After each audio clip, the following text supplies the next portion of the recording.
From Cedarburg High School, welcome to the Thursday Night Throwdown on Friday night on WSN. Tonight, a Division II Level 1 matchup featuring the Polar Bears from Hortonville High School against the Cedarburg Bulldogs. And greetings, everybody. Bob Brainerd, along with my partner, the Hall of Fame coach, Dan Brunner. John Pearson will join us from the sidelines. Tell you what, Dan, what a difference a year makes for these two squads. They both finished 2-7 in 2022. This year, they finished over 500. This year, they're both back in the playoffs. And they got back in the playoffs with their defense. Yeah, these are two premier defenses. Hortonville has been shutting people out. They've been limiting yardage in the air, limiting yardage on the ground. Same with Cedarburg. Premier defenses on both sides of the field tonight. Okay, so if they're that premier, we need to spotlight some of the defenders that you're going to see in action tonight. Start with Hortonville. They've got a pair of linebackers who are exceptional. Yeah, Miles Silas and Ben Smith. These are two college-sized quarterbacks. They're both over 240, one 6'2", the other 6'4". They fly all around the field, and they are physical. And for Cedarburg, complimentary players on D as well for head coach Brian Lear. Yeah, Logan Zaire, Owen Spazar, two-way guys, but boy, do they do the job on defense. They headline that defensive unit that's holding people to around 13 points a game. It's level 1 in Division II. The winner plays on. More football on tap for them. We get you set for kickoff next on WSN.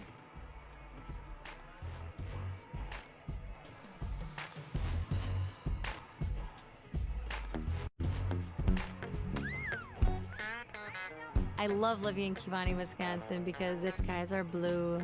Smell of the fresh green grass. It's just a beautiful place to live. I love it. You love your animals. You love what you're doing. You love everything about farming. And you want to carry on those traditions. That's why we dairy farm.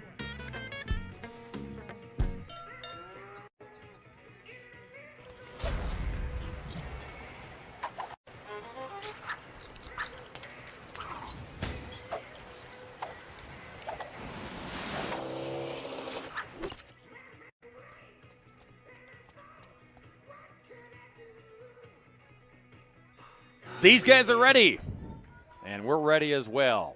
Division II Level 1, Cedarburg kicking off to the Polar Bears and in and out of the end zone on the kick by Dan Gill. We'll tell you his story as this game unfolds. But right now, Hortonville on offense will get the football first. Ryan Pfeiffer is the offensive coordinator under first-year head coach Nick Reichert. And the quarterback, Broden Budson, with a couple of big running backs behind him, Levi Strange and Gavin Vollner, a couple of change of pace backs. As Dan said in the open, the defense will dictate this football game. Both teams are going to try to establish the run early. Yeah, absolutely, and both teams with those solid defenses are counting on short series. Good look at Brian Lear. Been here a long time. His 28th season as the head coach at Cedarburg, already inducted into the Coaches Association Hall of Fame, but a lot left in the tank as well. Back in the playoffs, both the Polar Bears and the Bulldogs, 1st and 10 from the 20. And the give, straight ahead power football for a gain of 4. That's Strange. Levi Strange, hard-nosed. He gets up and down the field, runs with power. 8 rushing touchdowns for Strange this season. You got to hurry up offense here. 2nd down and 6. Multiple balance run-pass attack is what the Polar Bears like to do. Fake it to Strange, and then carry almost to the first down for Budson. No, I beg your pardon. With the carry, 48, Dan, A.J. Pfeiffer. Little wrinkle here. Yeah. Don't usually see 48 taking snaps. And on the quick draw, they'll get the first down. So, not sure where Budson is, if he'll play or not, but 48, we go deep on the lineup card. A.J. Pfeiffer, a freshman quarterback, 5'9", 165. might be related to Ryan Pfeiffer. We don't know because we didn't expect him to play. Exactly. So, the Polar Bears, little wrinkle here. Going with the freshman to start this contest. And they pick up the first down from the 31-yard line. Strange in the backfield. Fake it to him and knocked down. It's bizarre. Owen Spazar with the paws in the air, Dan. Yeah, you can see on the replay, just very athletic. Can't get there, get up in the air, and that's just what he did. He was a cornerback last year. He's bought in 100% to the move to outside linebacker. Never leaves the field, does Owen. No. Brian Lier says he is absolutely spent when the game is over because he has so much heavy lifting on his plate. 2nd down and 10. Pfeiffer in trouble, dancing around for his life, and down he goes. A sack. Black jerseys everywhere to bring the freshman down. Yeah, Spencer Sturm looked like the final piece of the puzzle there. We'll see on the replay. They got him hemmed in, nowhere to go. Got Regan Schumacher, Sturm, and Kyle Anderson in on the tackle. Looked like Mean Machine in that movie. Yeah. Those black jerseys descending upon the freshman. 3rd and 15 now. Check at 16. Long way to go for the Polar Bears after picking up the first down. Pfeiffer's going to go to the air. And he does, and it's almost intercepted. Yeah. Kyle Anderson almost picked that.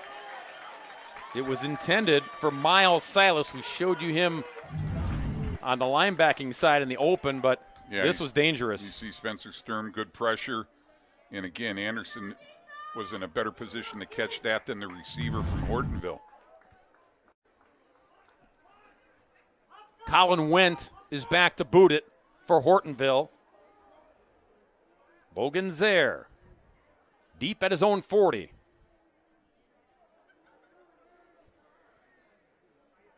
Wendt's a good kicker. Handles the kicking and punting chores. This one, a knuckleball that will bounce and get a decent roll out of bounds at about the 40. Cedarburg football on the offense takes the field. Their offensive coordinator is also the head coach, Brian Lier. Shotgun double tight end, Dan. Yep. Throwing the ball a little bit more than normal, mainly because of that outstanding receiver, Logan Zaire. And the quarterback is Alex Ivanoff. A little inexperienced, only a sophomore, but a lot of talent, and the snap was low because someone jumped early on the Hortonville side. Yeah, it will be interesting, Bob, to see what's going on with that quarterback situation. Todd Ahall is the Whitecap. He and his crew have worked together for the last 25 years, so an experienced bunch out here for this level 1 playoff matchup. 1st and 5 now from the 45. Snap handled and navigating. Spazar.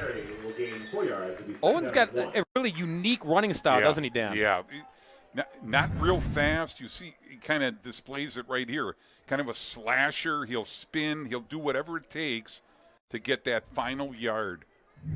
Dan, you've seen the 2 snaps. They lost their regular center in week 3, so Hudson 4 has been the center since. Yeah. Done a really good job. And Jacob Little was the center they were counting on. Spazar. Just navigates and picks up yardage and picks up the first down. Always seems to finish with positive yardage. Ball's on the 48. Nick Reichart, the Hortonville head coach, he's also their defensive coordinator. Yep, runs a 4-2-5. He was a defensive end player in high school and college back in the day. Hortonville territory from the 48. Little end around action. Off. And finally dragged down at the 30-yard line by Kane Fletcher, but not until big yardage. Yeah, Logan Zaire, not just a receiver. You can see here, the Bulldogs did a nice job pulling around and sealing it off and just creating a wall for him. Danny's only a junior. He was the North Shore Conference wide receiver of the year a season ago as a sophomore. Yeah, that's fantastic. Only getting better. Back to the ground game. And again, more productive yardage there for Spazar. To the 25-yard line. To the 25-yard line. So Cedarburg running multiple looks here, but all on the ground and picking up ground. Yeah, and one of the guys out in front of everything is their fullback, Caden Reed, who's appropriately nicknamed the Bus. Yeah, I love that. Caden's in the backfield, number 16. Leading the block on that right edge. You saw it too, Dan, didn't you? Oh, man. The bus has arrived Yeah. here in Cedarburg. Another first down for the Bulldogs. Yeah, we'll see on the replay. Look at 16. Bam. Oh. Sealing that edge. Yeah. Knows his job. And gets it done. And in the red zone here are the Bulldogs at the 19. 1st and 10.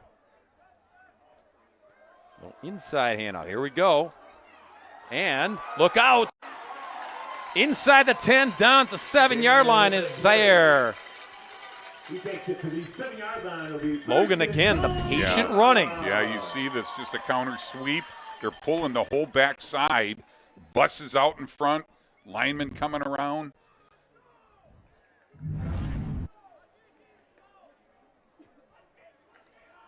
Boy, impressive opening drive on offense for the Bulldogs. Knocking on the door here. 1st and goal from the 7. Inside handoff. Trying to navigate and zigzag and brought down at the last second by Kane Fletcher.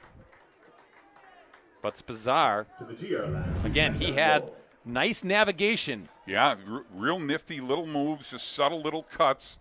Protects the ball. Got it down to the 2. Really good job by this offensive line, and the backs are finding the creases and the openings. Quarterback keeper. Yeah, Wildcat. Yep, little Wildcat. Zaire gets in, touchdown. So not a quarterback keeper, but a running back keeper. You get the gist. It's 6 for the Bulldogs.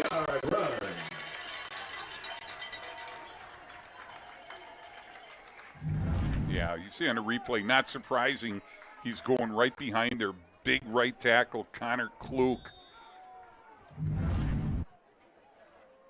Dan Gill on for the extra point. Also a soccer player here at Cedarburg. Not tonight. Kicking the football, and he's a good one. A left-footed kicker. Oh, bad snap. And he won't get a chance to kick it. Fielded by the holder, Vincent Mode, but it'll stay 6-0 Bulldogs. Tonight's game is brought to you in part by Best Electric, residential and commercial electric experts for over 50 years, family owned and operated. Best Electric, the number to call is 414-727-8770. Family owned and operated, Best Electric. Happy to have Bruce and the boys aboard here for the playoff run. We appreciate you being part of the Thursday Night Throwdown on Friday evening. Division II, Level 1, the winner plays on, would get either Pulaski or Homestead. Yes, they're on the other side of the bracket, and Cedarburg knows all about the Highlanders from North Shore Conference play. Hortonville, they're playing their final season in the Valley Football Association Conference. They'll move to the Fox Valley next year with the Appletons and Kimberleys and whatnot. Gill to tee it up again. And you can see that soccer background comes in handy, Dan. Yeah, absolutely. Got a little bit of a frustration kick in there, too. I know he wanted to get a shot at that extra point. He took it off on the kickoff, took it out on the kickoff. John Pearson on the sidelines. Hey, John. Well, hello there. You guys mentioned Dan Gill, the kicker, but he's also already said he's a young man who's from Wales, not the city near Waukesha, the actual country of Wales. He's a soccer player. He's going to play at UWM next year. His lifelong dream was to play American football. The UWM guys thought maybe it's not the best idea to be a full-fledged football player, so they let him be the kicker whenever it fit the soccer schedule. It didn't always fit, but last week, thanks to the rain washing the lines away on this field, they had to push the soccer game. So he played football, made 3 field goals, all 9 points, including the 42-yard field goal that won the game, that put them up and put Cedarburg in the playoffs. And yes, his dad is very much a big part of soccer in this area, but Dan, yes, the soccer background is a big deal to him because he even has a game tomorrow night against Nicolet. So there's a lot to cover on that one, but if not for the rain, we wouldn't have those 3 field goals probably, guys. Thanks, John. Great story. Yeah, that was the field goal at Whitefish Bay in the garbage weather a week ago, and it was a line drive, barely cleared the bar, but it was good, and Cedarburg got the victory. Pass complete by Pfeiffer, the freshman, to the sidelines for the first down. Hooks up there with Colin Wendt. First down and 10. Yeah, we see in a replay here, Colin Wendt runs great routes, got himself a lot of distance there, has great hands, and he moved the chains. So another first down like they had on the opening drive. It stalled after that. Polar Bears will try to continue here. Back to the ground game and a burst up the middle for a gain of 6. That's 0. Gavin Vollner. We've seen Strange carry the football. Vollner, Dan, is more of the speedster in this change of pace backfield. Yeah, you can see here he's got that little burst to him. He complements Strange very well. He's kind of Mr. Inside, Mr. Outside. Second down and 4. Fake it, toss, sideline, catch and go is Colin Wendt. Pass is complete. Tackle again by Rundy. Wendt's the senior leader of this receiving corps. He's athletic, great route run, and great hands. He's got 6 receiving touchdowns this year. Yeah, 508 yards. So methodically picking up yardage here are the Polar Bears. 2nd and 4. Oh, offensive holding. Oh, it's going to be 2nd and long after the hold.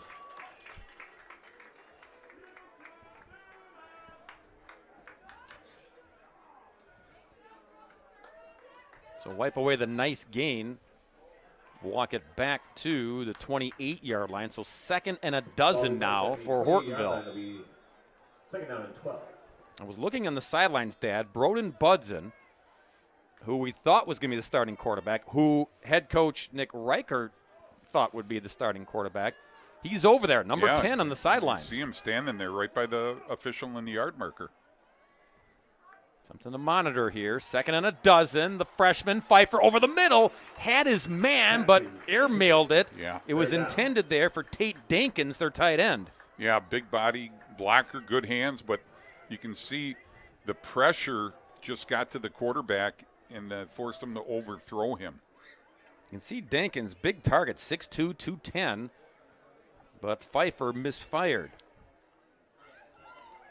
So now A.J. faced with a 3rd and 12 for the Polar Bears.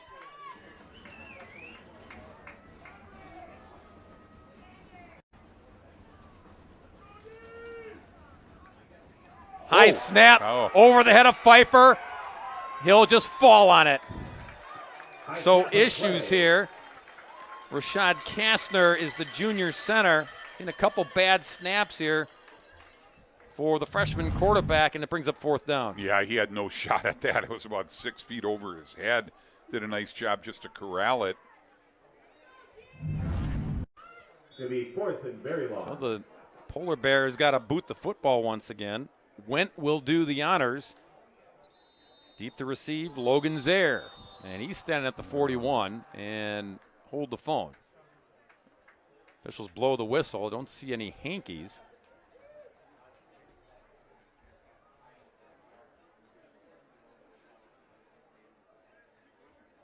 Yeah, it's a chain issue. Chain gang. Yeah, you mentioned Budson on the sideline. I think he's the only one without his, or one of the only ones without his helmet on, which usually indicates, it's an injury situation. Yeah. And again, in talking with Nick Reichert earlier in the week, he talked about Budson and didn't say there was any issues, didn't mention that Pfeiffer, so not sure if this is a change of pace and we would see Budson in later in the game, or if something happened maybe in practice earlier this week. Or even today. That's a serious chain gang issue there. It's all tangled up. I'm surprised it doesn't happen more often. Yeah.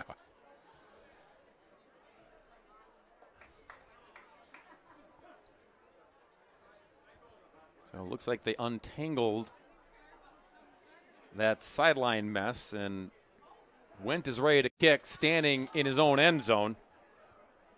And again, Zare is back at the Hortonville 42. So Cedarburg licking their chops. They're going to have great field position here. Yeah, it's a dangerous return man, too. We got a good bounce. Yeah. Up and over midfield, out of bounds at the 46. But the Bulldogs back to work on offense, already leading at 6-0. First and 10, Bulldogs. We showed you the 9-6 game from a week ago. Cedarburg winning their regular season finale in the North Shore at Whitefish Bay. Hortonville lost at Marshfield 17-7. Low-scoring affair there as well. But again, both teams 2-7 a year ago. They turned things around. And back in the playoffs, now trying to get the W tonight and advance. First and 10 from the 47 on the give. And this time, not much running room for Owen to navigate through because the Polar Bears converged. Spizar with the run. Spizar, only a yard. Yeah, you can see they secured the ball, line got around, but everything got stuffed up right at the line of scrimmage. Stuart Ellenbecker, again, one of their physical linebackers right there. Cody Radcliffe was in there as well. Yep.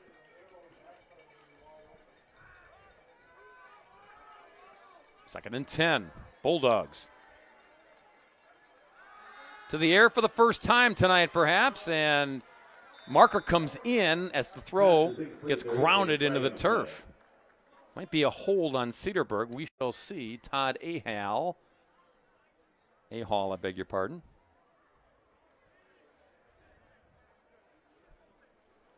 Yep, it is a hold. And Hortonville will take the penalty. Brian Lear trying to dial something up here for Alex Evanoff.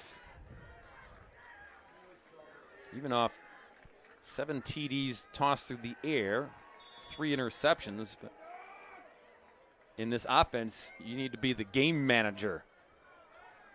And the sophomore is learning on the fly and improving week to week. Got a high ceiling going forward. Yeah, absolutely. He tried to hit Zare on a kind of a wheel route up that sideline, but didn't have quite the time to set. Alex now facing a second down and 20.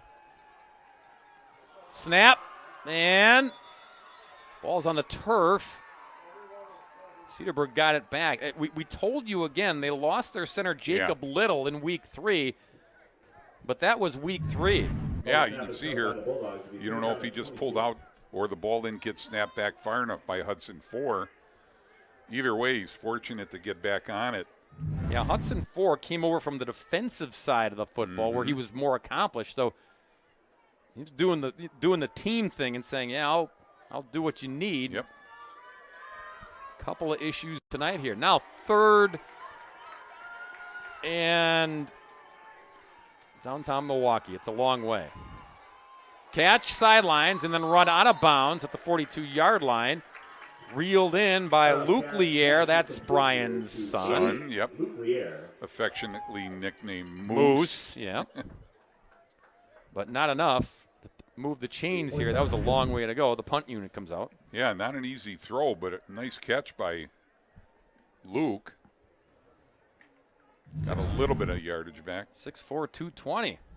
Yeah. Brian's and feeding the moose very well at the Homestead.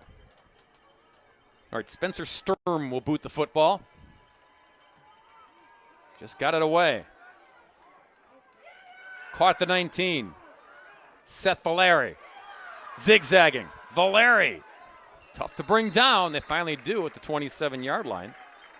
So Hortonville defense tightens up. Penalty helps the cause. Polar Bears get the football for the third time on offense. Trailing 6-0. Yeah, that was good recovery defensively. What could have been a disaster after that snap over the head of their quarterback. Again, Ryan Pfeiffer, his first year as the offensive coordinator, and we're just guessing because honestly we don't know if AJ is a son or a relation. Yep. But Pfeiffer spelled the same. Perhaps. Makes sense. But the youngin', the freshman, getting tossed into the playoff fire tonight. 1st and 10 from the 27.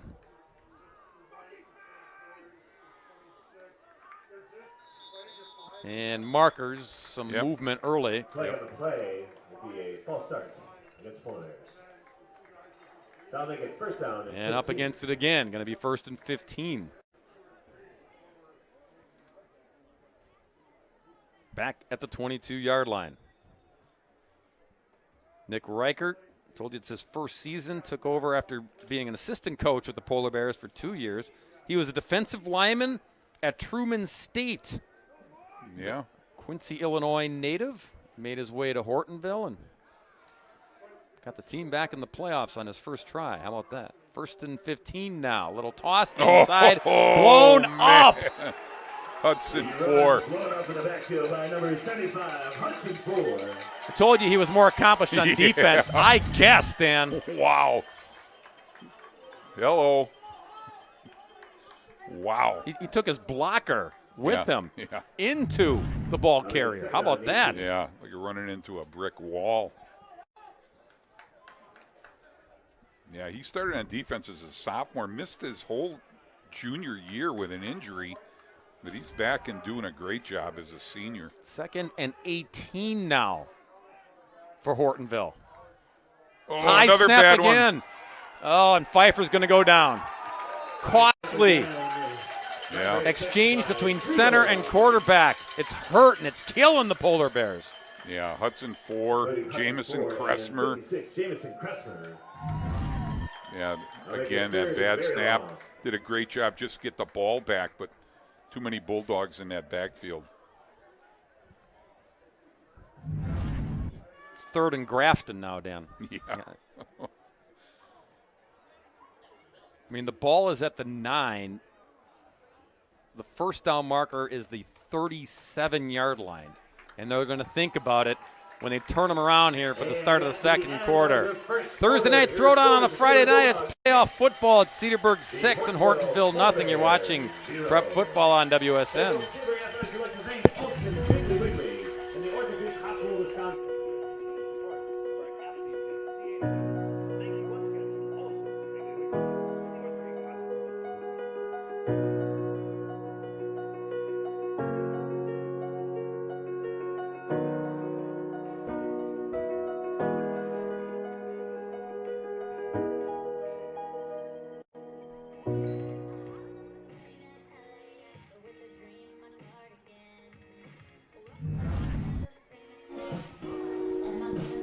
Back here in Cedarburg, and about to start the second quarter with a 3rd and long for the Hortonville Polar Bears. Got the skinny, Dan, from the coaching staff next door up here in the press box from Hortonville. That is the son of Ryan Pfeiffer. At the controls, AJ. He got the call because their regular starting quarterback, Broden Budson, hamstring injury suffered in practice. Oh, so man. couldn't go in the playoff game tonight. Oh, he's got to be just crushed. So Dad's certainly proud that freshman son is in there taking the snaps, but big stage, playoff game.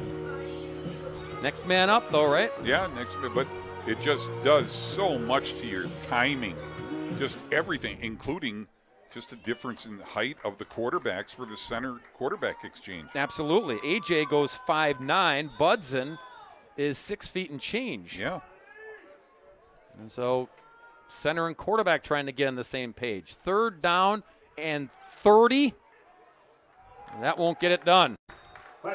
Over the middle, incomplete. Big bodies converging, brings up 4th down.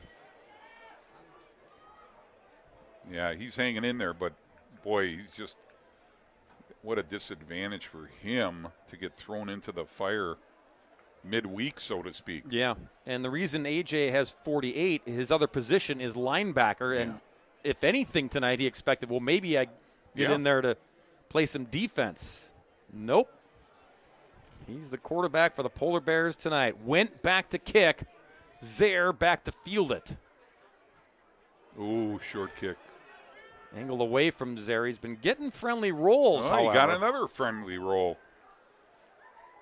Wow. He likes the carpeting here in Cedarburg. Yeah. Out of bounds at the 44-yard line. Still good field position for Cedarburg, who leads at 6-0. Brian Lier right in the ear hole of Alex Ivanoff.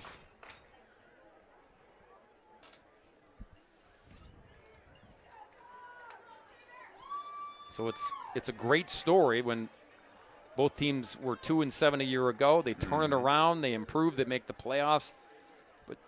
But now you start to get greedy. You don't want to be one and done. You want to put it together, practice another week, play another football game. Inside handoff it goes, and again, navigating close to midfield is Spazar. Spazar with the run. He takes it up to the 49-yard line. And again, we can see what a nifty little runner he is. He's not, you don't see that huge burst, but he just kind of subtly, you'll see on the replay, just subtly moves through the little cracks and little openings there are, and all of a sudden he's got 5 yards. I mean, Dan, he came in with 969 rushing yards. Yeah. In 9 weeks. Yeah. Good chance he'll finish with 1,000 when this game is all said and done. They go to Zaire. But you can see how this offense is a problem for teams, Dan. I mean, they're a lot of shifts, a lot of left, right, a lot of different guys touching the football. A lot of guys pulling.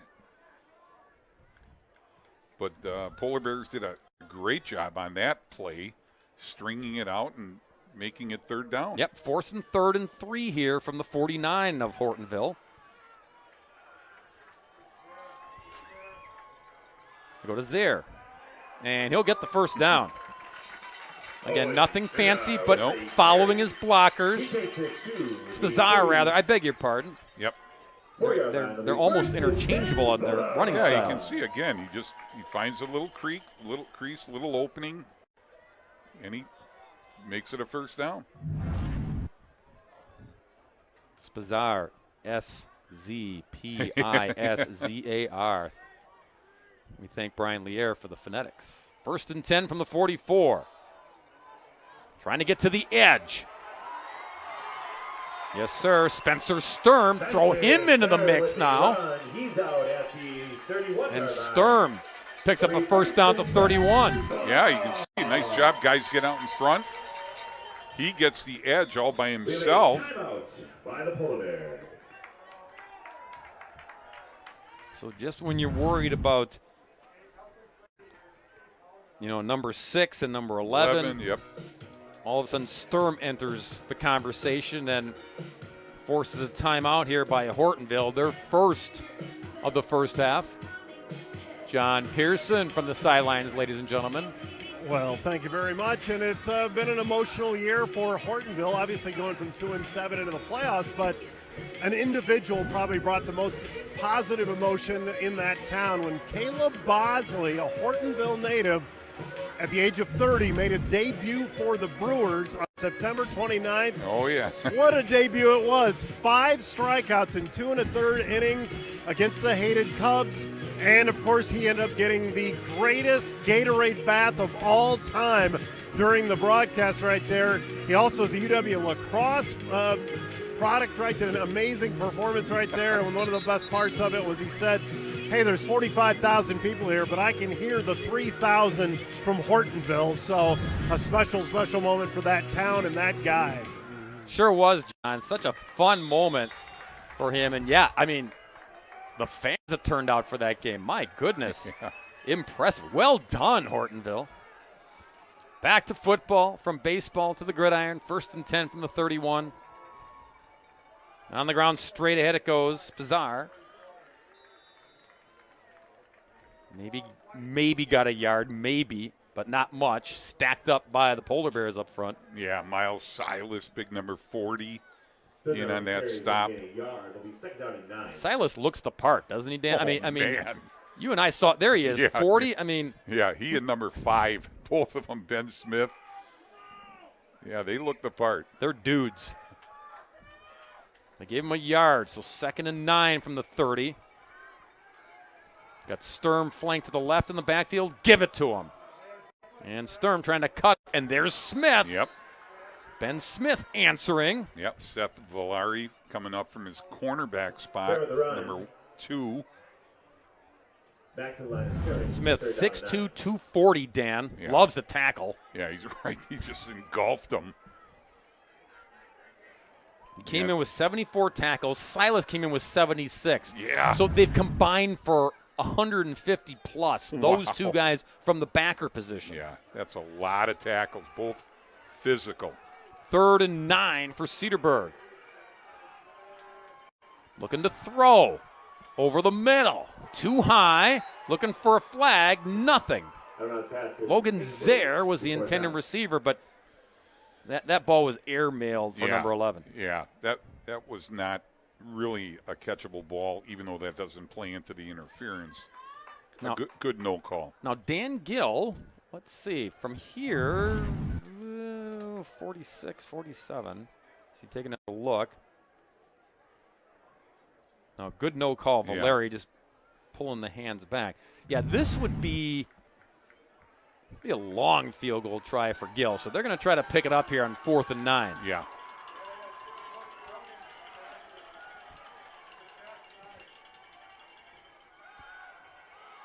Toss. Batted around and almost caught. Would have been a first down, but Joe Kaminsky couldn't reel it in, but he got his paws on it, Dan. Yeah, he made a great effort. You'll see on the replay here. Looked like he just was going to tap it to himself, and he just couldn't reel it in. Yeah, great job with the left hand. Yeah. Give himself a chance. Yeah, he caught 3 touchdown passes, I think tied their school record earlier this year. Very versatile, undersized tight end, but good hands. So the Polar Bears, the defense bends but doesn't break here, and they don't surrender any points, so still within reach here, trailing 6-0 in the second quarter. Yeah, as advertised, that Polar Bear defense is really solid. Again, A.J. Pfeiffer, freshman quarterback, at the controls here. 1st and 10 from the 30. Toss it to his running back. That's Strange.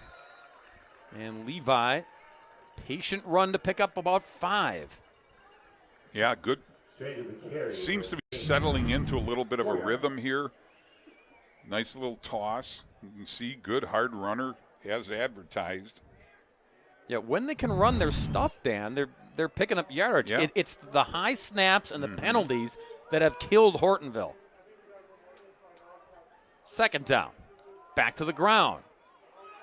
And Volner, Gavin navigates close to a first down. Going to be 3rd down and about 2. Runners up the middle, brought down by multiple Bulldogs. Yeah, this is 3rd down. This is a settle down drive for Hortonville right here. Yep. Yeah, defensive coordinator for the Bulldogs, John Vertigan. Coach Lier said he's just been outstanding for them the last few years. Came down here from Stevens Point, UW Stevens Point, where he was a coach on that staff. Little toss. Yeah. Just to get the first down, and tippy-toed on the sidelines. Dangerous. Tate Dinkins. Yep. Again, the tight end, they missed him on the last series. This time they connect, get the first down. Yeah, you can see here, nice job coming out of the backfield. Catches it, tries to stay in bounds, just tippy-toed and touched out of bounds. Otherwise, that's a touchdown. So a little juice and some forward progress here by Hortonville. Ball at the 48-yard line and a fresh set of downs.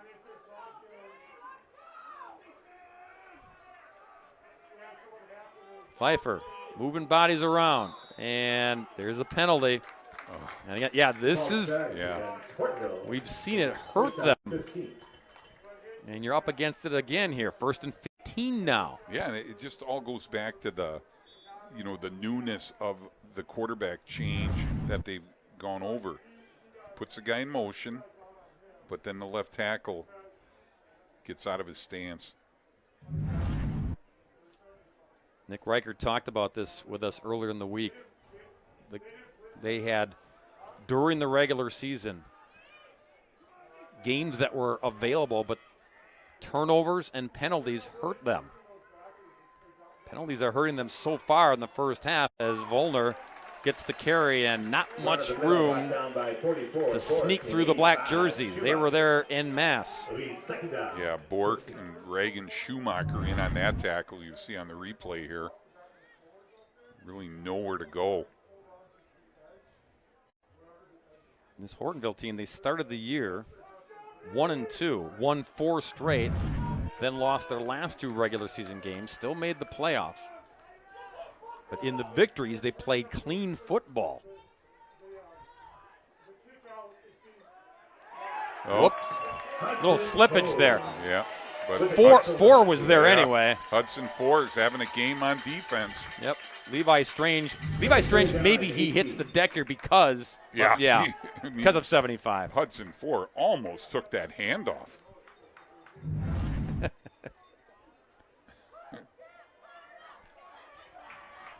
Third in the bunch, 3rd and 18 for the Polar Bears. They've seen this ugly number before.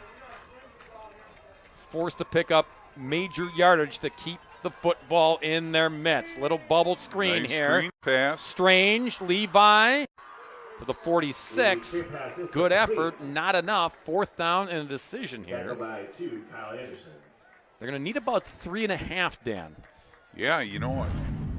You can see here, excellent job executing this screen. You have blockers out in front. Yeah, I think, they're in a position they got to go for it. Against a good defense, yeah. You need to try to hang on to the football as much as you can and move the chains again. 4th and 3. Pfeiffer out of the backfield. Toss complete. 1st down and more. Same play, but different receiver this time. It's Cale Conrad picking up the first. Yeah, and we'll see on the replay here. Well-designed play. Sneaks out into the flat. Nice soft pass by the freshman. Conrad's a junior receiver. Got the job done on 4th down. Now, trying to continue the drive here. 1st and 10 at the 29.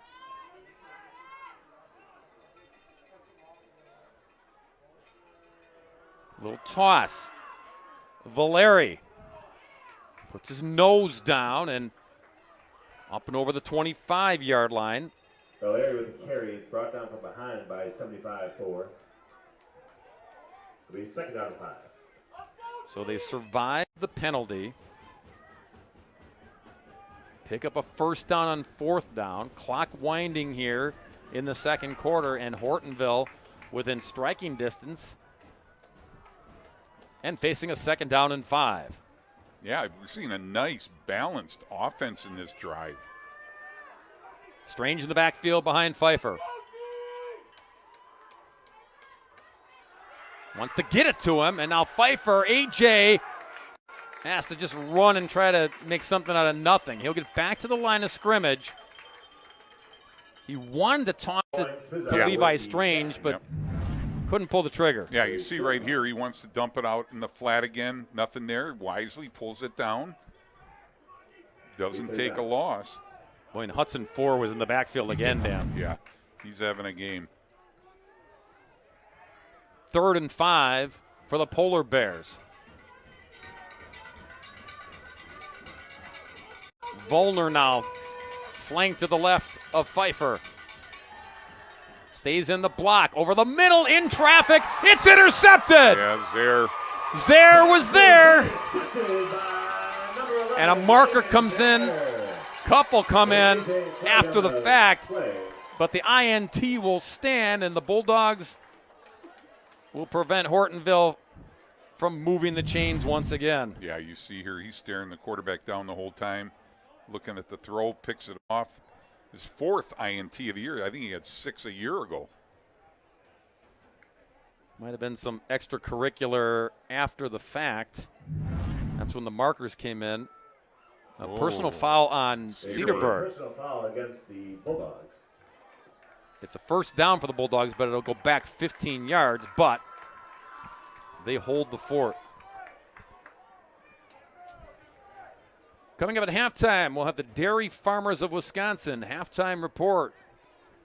Jason Ruck talked with Travis Wilson this week from WSN. They'll discuss all the playoff football action that begins tonight throughout the state of Wisconsin. 4 weeks of playoff action to get to Camp Randall. That's coming up at halftime on the Dairy Farmers of Wisconsin halftime report. Told you that the winner here will play next Friday night against either Homestead or Pulaski. They're playing just down the road in Mequon as we speak, Dan. Highlanders hosting that contest. So after the penalty, it'll be 1st and 10 from the 14-yard line for the Bulldogs.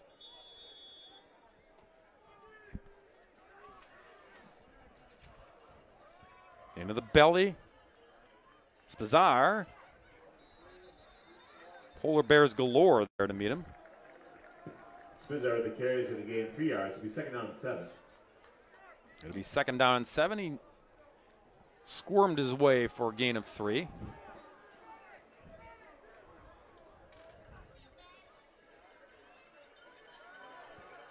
Zare. Oh, Cut back and brought down. Wow. Dan loves big hits, doesn't he? Sam below. They get 3rd down and 4. Yeah, Bealo. Yeah, Sam Bealo from his free safety position, Dan. You can see him coming up here. Yeah, shoulder. Look out. This is going to be 6 for Zare. Touchdown, Cedarburg. Wow. They went quick on offense and caught us and the Polar Bears napping. But Zare's in for the 2nd time tonight. Yeah. Nice throw and catch. As you said, Bob, it's just a kind of a missed coverage by Hortonville. They had nobody near Zare. And Evanoff got him the ball, and he was off to the races. Gill on for the PAT try once again. See if the left footer gets a chance here. Last time it was a bad snap. And the soccer player bangs it through. 13-0 Cedarburg. So after the big hit by Hortonville, they rallied to get to the ball quickly.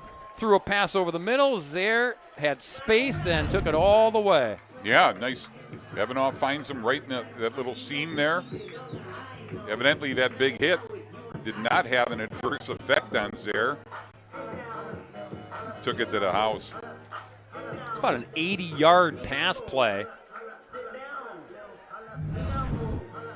And I was just about to say, before that play, Dan, that this is the kind of football game that we expected. Yeah. Hard hitting, trying to run the football, trying to establish the run. Defenses, though, dictating the tone of this football game. And then just like that, in a blink, Cedarburg gets a touchdown.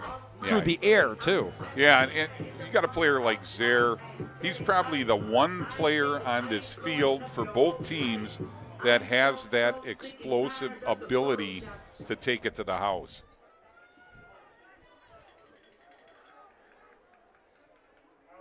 First-team all-conference kid both ways last year, and probably going to get that honor again this season, as this one fielded at the 2-yard line, so it doesn't go out of the end zone. With a head of steam, Tristan Behrens, and Behrens, a nice return, brought down at the 35-yard line. So you see the time remaining. Hortonville with 2 timeouts remaining. They'll try to cobble something together. Boy, the last offensive series, they were cobbling, and then the interception. Yep, they were. They were moving the ball. Looked like they were going to either tie it or take the lead.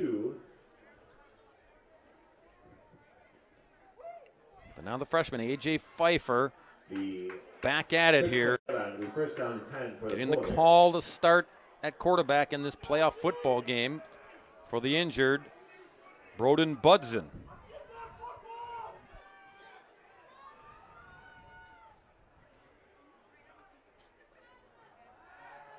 Fake it. Went to Dankins again. They've run that play a couple times.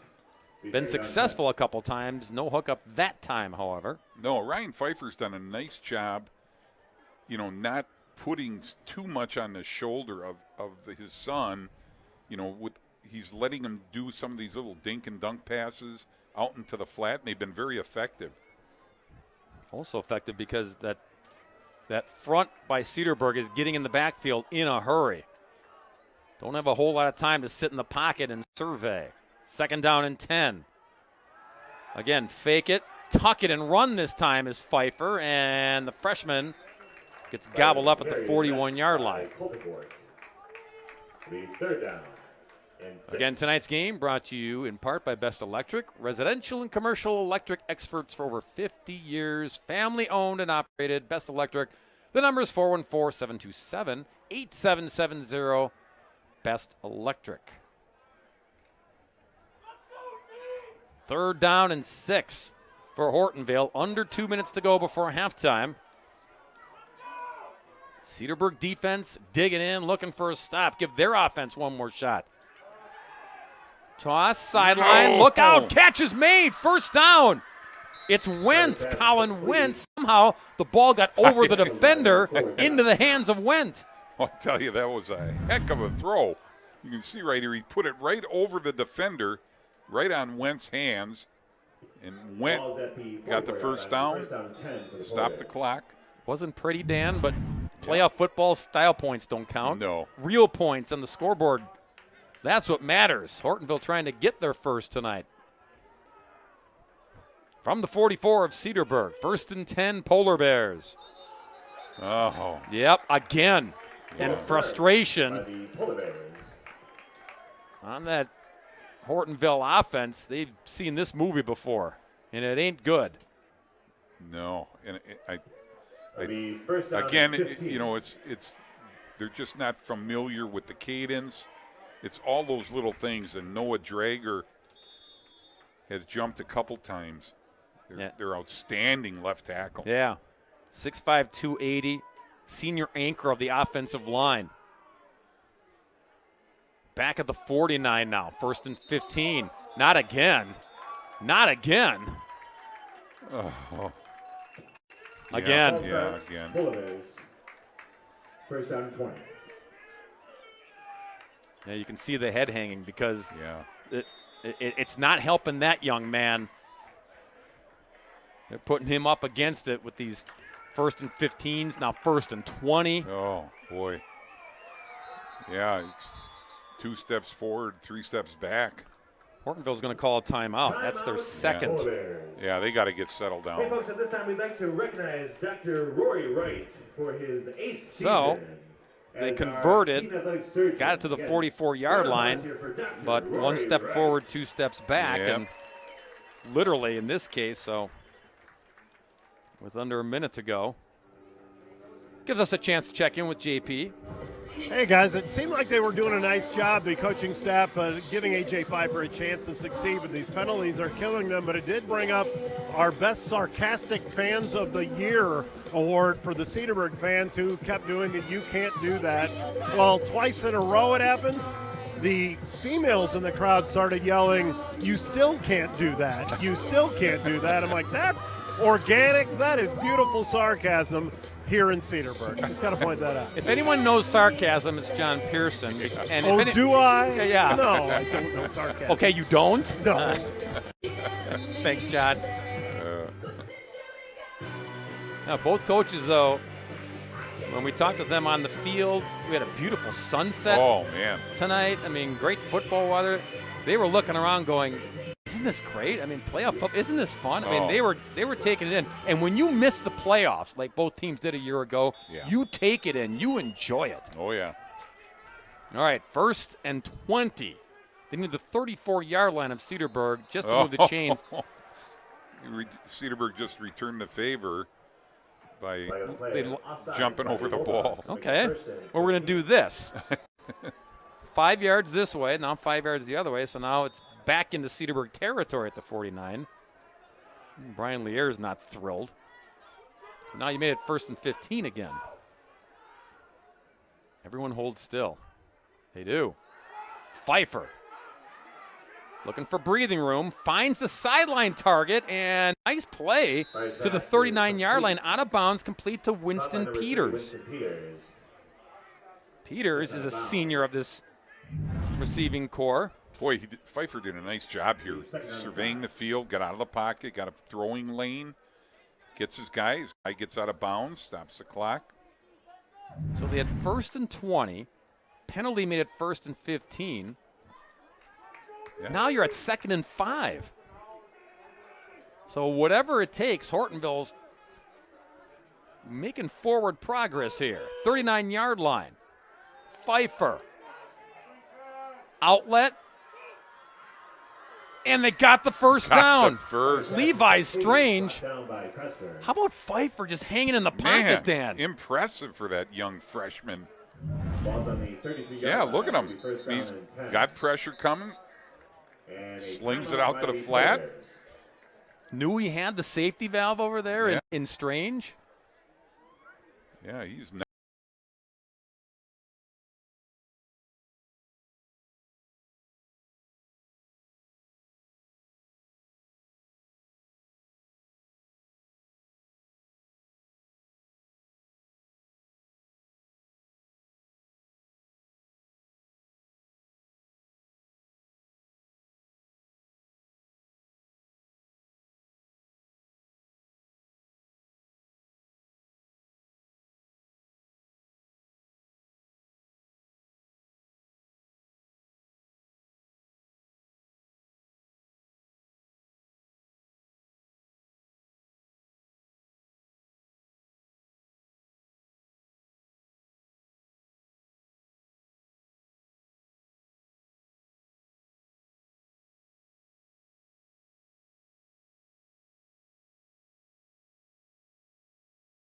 back to that soon. Yeah, that's been working quite nicely for the Polar Bears. Fresh set of downs here from the 33. Pfeiffer in the pocket, throws, sideline catch, first down, stop the clock, Seth Valeri there. Yeah, look at this. Steps up, under pressure, bam, he gets whacked. Delivers a strike. Boy, in this offensive line, Dan, they are giving this kid time to hang in the pocket a little longer. Now from the 23-yard line, Polar Bears on the move. Pfeiffer wants to throw again. Does. And caught. Who's got it? Got it. Yes, touchdown Polar Bears. Oh, no, he got him on the one. Called him on the one. Okay, Colin Went made the catch. Stops the clock to move the chains. The officials let them move the chains. And Pfeiffer going to take the snap. Hand it off. Got to get in. They get in. Touchdown. Levi Strange caps it off. What a drive by Hortonville. What a drive by that young quarterback. He made every throw that he needed to. You see, this is a touchdown run, but that throw prior to that was outstanding. And Dan, how gutsy with no timeouts the handoff there. If he doesn't get in, it's a mad scramble to try to get back and get another play or spike it. Went for the extra point, and it's good. Just like that, we got a 13-7 ball game. Yeah. Wow. And it all started with back-to-back penalties facing 1st and 20.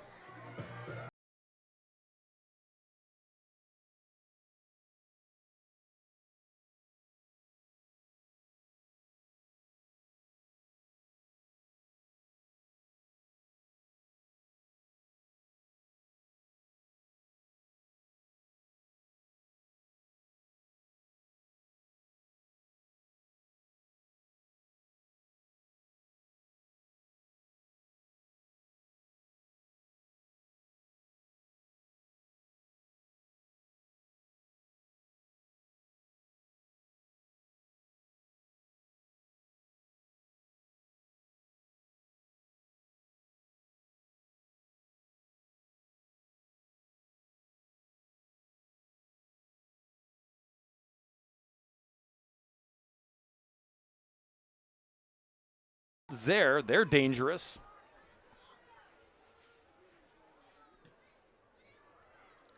Gonna boot it into the end zone, so no return. The touchback on the kick, the ball will be placed at the 20-yard line. It'll be 1st and 10, Brunner. So we'll see if Brian Lear can draw something up here. Quick strike. Get a bit quick chunk. Maybe give Gill a shot for a long field goal try.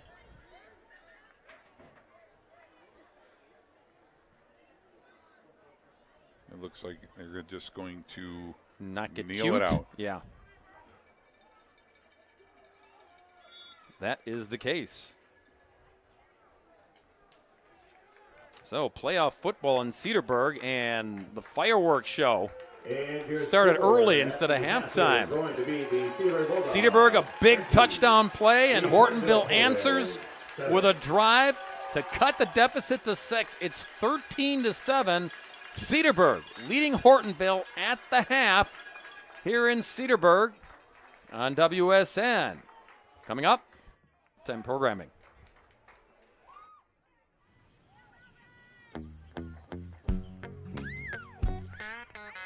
I love living in Kewanee, Wisconsin because the skies are blue. Smell of the fresh green grass. It's just a beautiful place to live. I love it. You love your animals, you love what you're doing, you love everything about farming, and you want to carry on those traditions. That's why we dairy farm.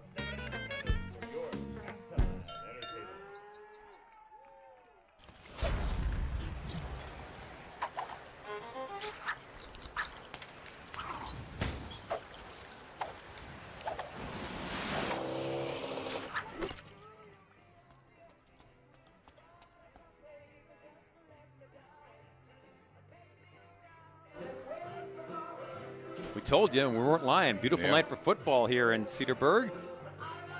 And scoreboard, competitive football game. Cedarburg leads 13-7 at the half. All right, playoff football is underway, not just here in Cedarburg, but throughout the state of Wisconsin as we speak. It's level 1 action, with the winners advancing to play next Friday in level 2.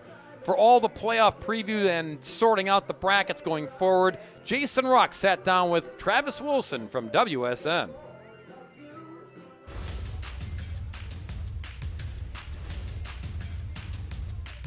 Welcome to our halftime report. We're here with Travis Wilson, General Manager at WisSports. Travis, talk to us a little bit about the playoffs. Playoff time is here. We're in level 1. Talk to us about some of the matchups. Well, let's go back a second and talk about kind of some of the controversies and discussions and things that came out on Saturday when the playoff qualifiers, the regions, the divisions, and the seeds were released by the WIAA. I was fortunate to be part of the WIAA playoff reveal show. First year on the current network, second year that they've done the reveal show. Was good to be in studio with Carly Murata and her team at WKOW to break down, provide some analysis on the brackets as they came out. Thought it went really well. The only kind of snag was some issues with the streams for people that were trying to watch online, but overall thought the show went really well. And there's always a lot of discussion every year when the playoff information comes out about who gets in, who gets left out, and then pretty substantially about how the groups are drawn, who ends up in the same region as who, and then how the seeds play out. And looking at it this year, there's always things that you could look at and say, well, I would have done it differently, or why are these two teams in the same group? They're two of the best teams in the entire state. And there are some legitimate challenges when you're trying to split up 32 teams in each division, put them in 4 groups of 8. One of the big topics of conversation was in Division 1, where Franklin and Muskego are in the same grouping once again. Those two teams are very familiar with each other in the playoffs. They have played a number of times in recent years. This will be actually the 5th time in the last 6 or 7 seasons that Franklin and Muskego could meet up if they both get there to level 3. Franklin's undefeated. Muskego had that one loss in Week 9 against Kettle Moraine in the Quick Trip and Wisconsin Dairy Game of the Week. But Muskego got the top seed ahead of Franklin. And the folks down in Franklin, not too pleased about that. Not only that they were grouped with Muskego once again, but that they were the 2 seed behind Franklin. So if that matchup happens at level 3, it would be at Muskego. In that situation, the seeding, the automatic seeding that the WIAA uses leaned heavily on the strength of schedule, I believe, for Muskego, playing in the best conference in the state, the Classic 8. Their one loss, again, was a very close loss to undefeated Kettle Moraine. So you kind of understand where that one comes from. There were some other seeding situations that people were, disagreed with, and that's okay. Even when the coaches did it, there was a lot of disagreements about how it should have been and how it went. I think the biggest issue right now, two issues. Number one, most of the seeding complaints actually come down to groupings and where teams are placed, because the qualification process is very cut and dried. It's a criteria that you follow. It's pretty black and white. The seeding, pretty black and white in terms of what your output is from the automatic seeding, the computer seeding that the WIAA uses. It's not like they can finesse that, change that in any way, shape, or form other than what goes into the criteria, but that has to be obviously done well in advance. Really where the subjectivity comes into play and where people kind of have some issues sometimes is, again, how those groups are drawn. Out of 32 teams in each division, you're putting together 4 groups of 8. They try to spread out the conference champions and even those out between the groupings, so you don't have a situation where one group has 3 or 4 conference champions and another group has 0. So they make attempts to do that where the geography isn't prohibitive anyways. But once you get there, there is some subjectivity to how those groups are drawn. And 10 different people could look at Division 1, for instance, and draw those groups in 5, 6, 7 different ways. None of them necessarily would be wrong. They would just be different. And that's, kind of what it is. But again, that's where a lot of the complaints end up coming in, is how the groups are drawn. And then the other, challenge I think right now for the WIAA is how they handle the Milwaukee City Conference teams. There were 5 city conference teams that out of the criteria, out of the seeding, got home games in level 1. And traditionally, historically, especially over the last 15 to 20 years, the Milwaukee City Conference has really struggled in the postseason. Very, very few wins outside of perhaps beating another city conference team in the playoffs. That's kind of been exacerbated by the city conference essentially playing a closed schedule. There are very, very few non-conference games played by the 14 schools in the Milwaukee City Conference. So they're playing a closed loop almost. And that becomes very difficult when you're trying to compare the city conference schools to schools around the state of Wisconsin, where other teams are playing non-conference games. And there's more data points to use for the seeding criteria. So they're not playing outside the league, which makes it challenging and it appears inflating the seeds that the Milwaukee City Conference is getting. And then also the city conference many of them are not playing 9 games, which is kind of the baseline that the seeding process was built on, to have everybody compared, you know, with the same things, with 9 games, with multiple non-conference games, those kinds of things. And so it results in the city conference being overseeded right now. And I think that's something that the WIAA can and probably should look at in the off season. But that was the biggest complaint about seeding, is where the city conference teams came in. I think the computer seeding complaints have died down from the first couple years that was in place. This is the 3rd year they have done the computer seeding. So I think the process is getting better, but again, there are a few things that they need to look at, including the Milwaukee City Conference teams. As we look at the playoffs kind of from a large perspective or from a macro scale, a few storylines that I think are in play. Number one, we know we will have a new champion in Division 4. Columbus won it all in Division 4 last year, went undefeated, knocked off Catholic Memorial in the state championship game.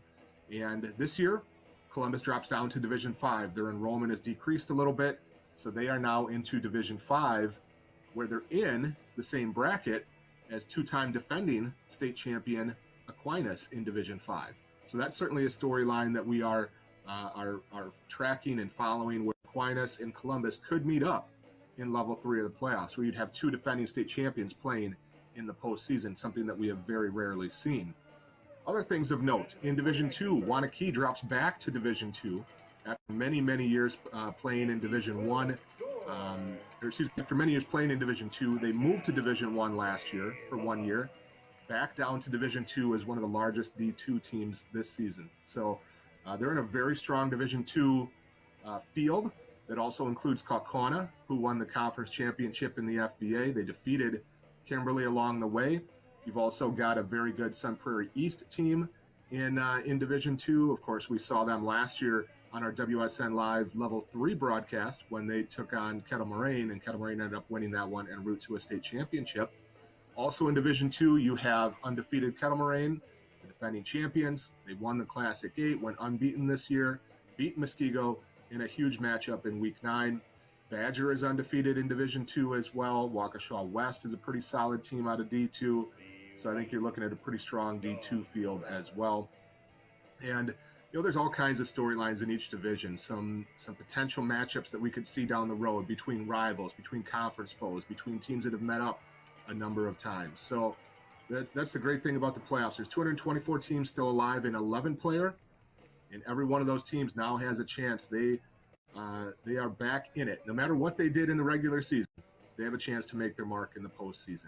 And that's exciting. That's fun. That's what we love about high school football, with the caveat that it's a little bit bittersweet, right? Half of the teams get eliminated every single week of the postseason, and that's a lot of seniors, thousands of seniors in Week 1 that will be done. This will be the last time they play high school football. This will be the last time they play padded football or competitive football in any capacity. So it's exciting to move into the playoffs, but also a little bit bittersweet.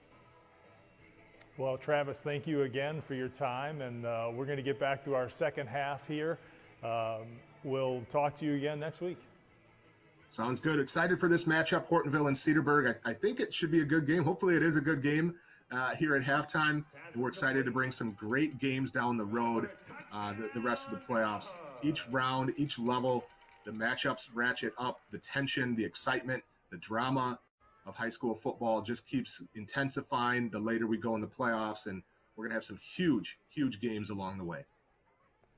Great. Thank you, Travis.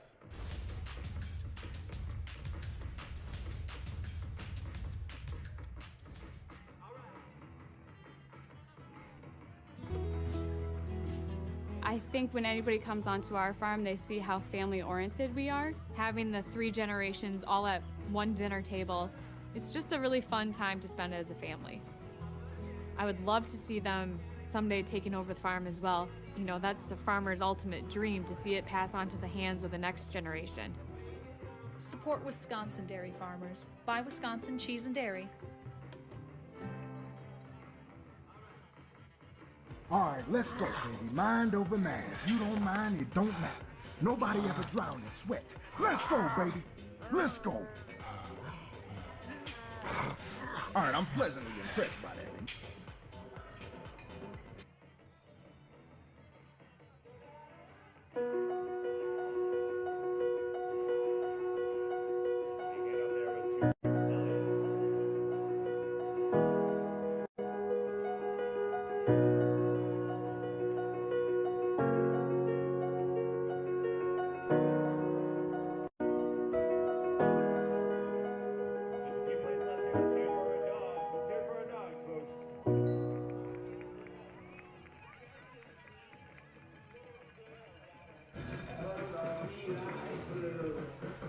Back here in Cedarburg High School and our Division II Level 1 football game.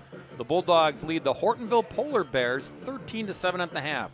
Brainerd, Dan Brunner, John Pearson, our terrific crew here in the Burg. First half highlights, and it looked, Dan, like the Burg might run away and high with this one. They were making all the big plays to start this one off. Yeah, you can see on this drive, they had all the momentum going. They're getting out in space, blocking people.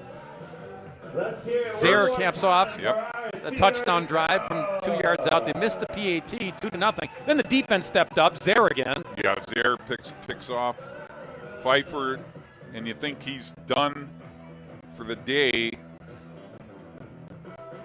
But again, we get Zare taking it to the house, and then Pfeiffer had a rough start, and you think, oh boy, he's going to have a rough finish to the half, but after plays like that, but nothing doing after things settle down. Yeah, the freshman stepping in to play quarterback, but yeah, he did settle down, Dan, and started to make some plays, didn't he? You can see it right there. This drive was outstanding. Finding guys in the flat, not his first choice either. I mean, he's scanning the field, making all the big throws, sets them up. 25 seconds left in the half. And Strange goes in from the 1. So it was the big pass play over the middle to Went. Ruled down at the 1. They had no timeouts left. They got to the line, went with the handoff. Even they didn't have any timeouts remaining. They got Levi Strange to bang it in, and just like that, they made it a football game.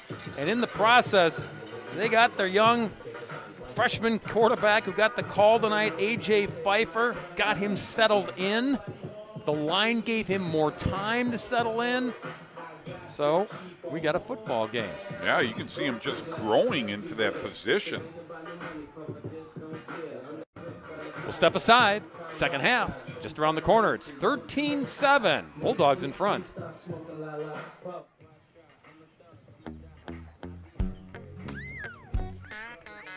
I love living in Kewanee, Wisconsin because the skies are blue.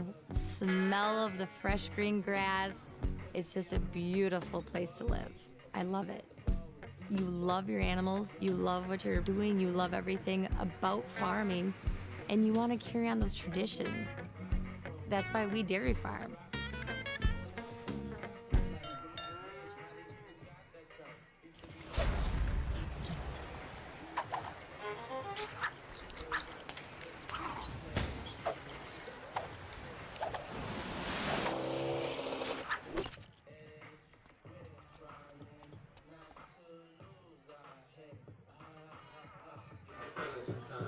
Back here in Cedarburg before the second half kickoff, we send it down to the sidelines and John Pearson. Well, the giving never stops here in Cedarburg, and one person knows all about it is Tom Stanton, better known as Mel from Mel's Charities. And the football team and the athletic program here at Cedarburg, such a big part of what you all do with Mel's Charities. But first of all, kind of fill me in on what Mel's Charities has done, how it started, and why this football team and this athletic program is such a big deal. It's an amazing story. 25 years ago, we impacted one person's life at a bowling alley here in Cedarburg, and we donated to Special Olympics. Now you fast forward, here I'm talking to you. Now we've given away over $2 million, donated over $2 million in grants throughout Ozaukee County. All we do is have events all year round, and we just want to have fun and impact lives. And everybody looks forward to the events, but you kind of got a surprise the first time this football team helped you, and now you're a fixture and they're a fixture in your world.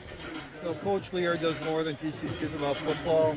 About 15 years ago, as our events were growing, especially this one called the Pig Roast, we needed some help. I'm not getting any younger, so we needed a lot of help moving these tables and chairs. And he surprised us at 7 o'clock in the morning on a Saturday homecoming weekend, and the whole football team showed up to move all these tables and chairs. Now it's a tradition. They do it every year. We're so blessed. And the real power in Mel's Charities standing right next to you here. Introduce our man right here and talk about just what he means to this and also what Mel's Charities in Cedarburg and everything, how it's all tied together. The world needs more Ross Rintelmans here. I'm serious. He's changed my life and our organizations. But Mel's, one of its big things that we want to do, we want to impact lives, individuals with disabilities. So Ross plays a big role in ours, He's a board member and ambassador and one of my best friends and very well known in the community. And how do people get involved here with you guys? You know, we're all over social media. You know, we're on Facebook, Instagram, all that stuff. Go to melscharities.org. We will talk to anybody. I mean, we want just people to get involved with us because we just like to have fun. All right, you guys, I always insist on being around people I admire, so that's what I'm doing here, and now I guess we just go back to you now. Yeah, I know. Such a disappointment, but not disappointing to have those special guests on the sidelines. Thanks for sharing the story, John. Polar Bears are back at it here. Feeling good about themselves after getting that touchdown right before halftime, cutting the deficit down to 6. And they will boot the football here to start the second half. Went will tee it up. Zaire, one of the deep men, he's already scored 2 touchdowns and had an interception. Not a bad night for number 11. No, not at all. And that's just the first half. You know, but what a counterpart who's kicking the ball off here. Went has proven to be a very capable receiver himself and an outstanding kicker. Fielded at the 3-yard line. Zaire. Got to bring him down, and they do, but a nice return out to the 31-yard line. And this is a game that features 2 good defenses and 2 good kickers, Dan. Yeah, very good kickers. So Alex Ivanoff, quarterback of the Bulldogs, 31-yard line. It'll be first and try to get this running game going again, but it was the pass play over the middle to Zaire when they went quick that got them the lead of 13-0. From the 31. Little draw play. Spazar straight ahead. Yep.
Robert Pistola with the long run.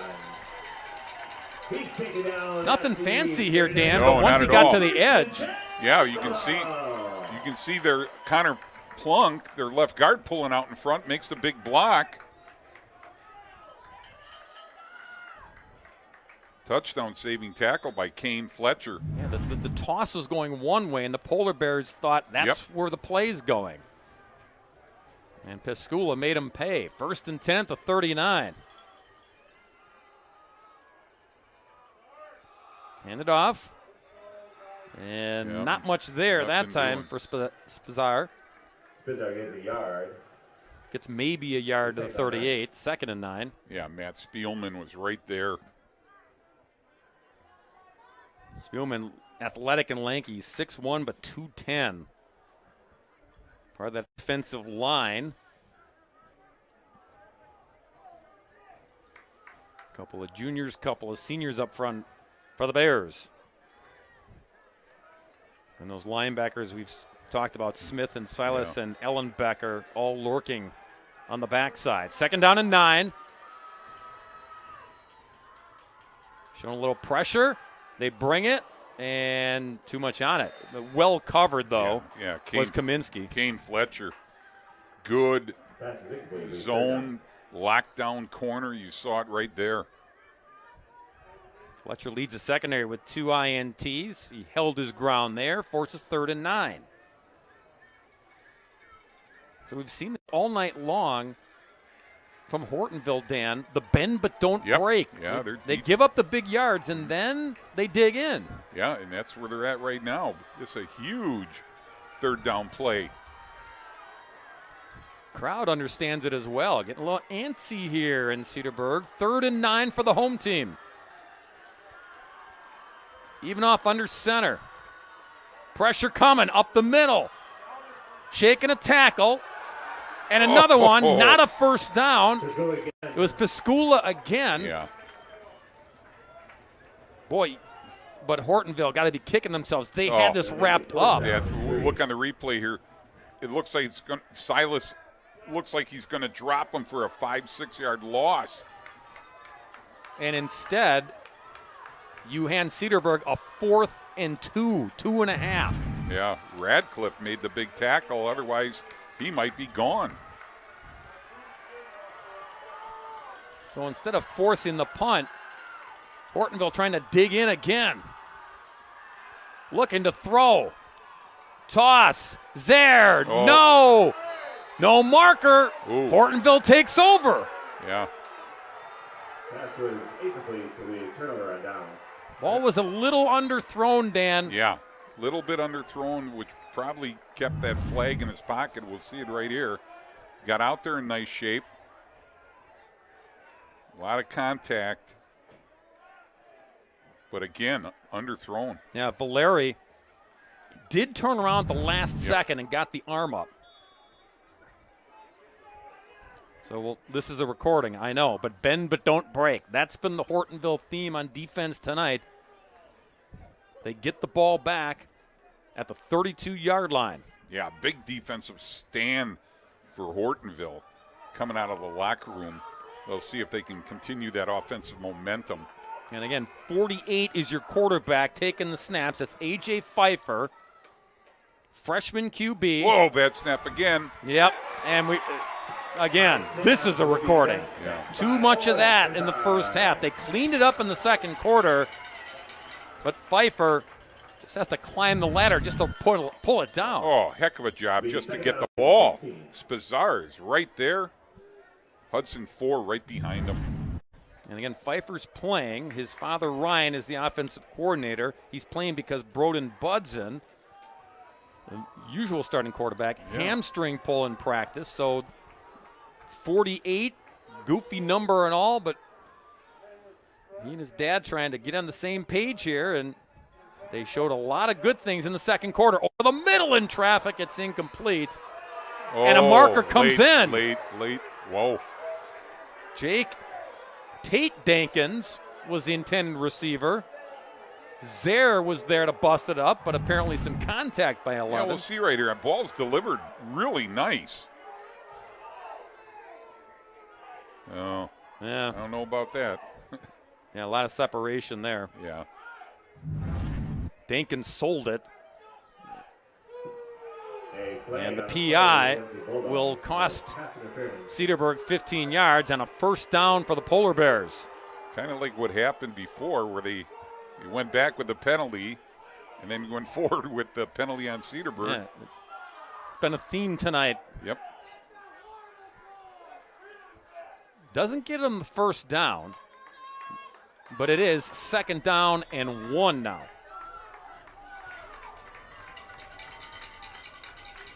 So it helps, to be sure, after the bad snap. Better snap there. Strange the carry. He'll get the 1st down at the 46-yard line.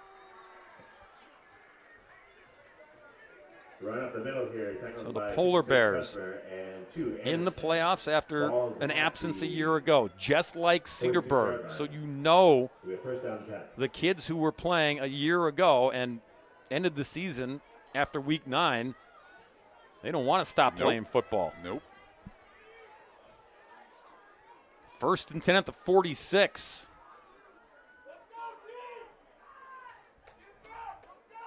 Pfeiffer to Volner. Almost looked like AJ wasn't ready, Dan, for the snap. Did you see that? He did, yeah. But fortunate that he was able to tuck it into the belly of 0. Yeah, and Reagan Schumacher, you'll see on the replay. Oh, he wasn't ready. Yep. Schumacher drops him for no gain. Fortunate there then. It didn't bounce off of the freshman's hands. 2nd and 10 from the 46. Keep it on the ground. Marker comes in. Ball's loose. Down. Pfeiffer gets in there to get the football back. Again, there is a marker down. You see it right there at the 45. There is also a flag on the play. Going to go against Hortonville with a hold. Yeah. Holding against the Polar Bears. But it could have been worse because of this. Strip by 4. 4, right. 4 knocked it away. How about Pfeiffer getting on the ball? Yeah. And he's not playing like a freshman.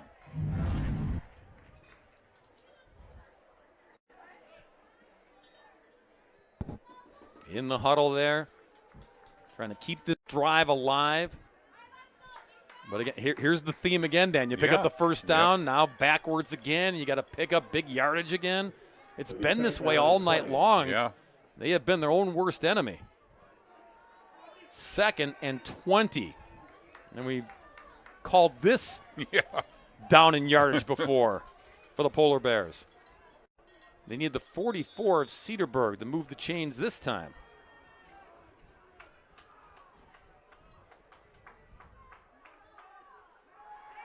Pfeiffer backpedals, bubble screen.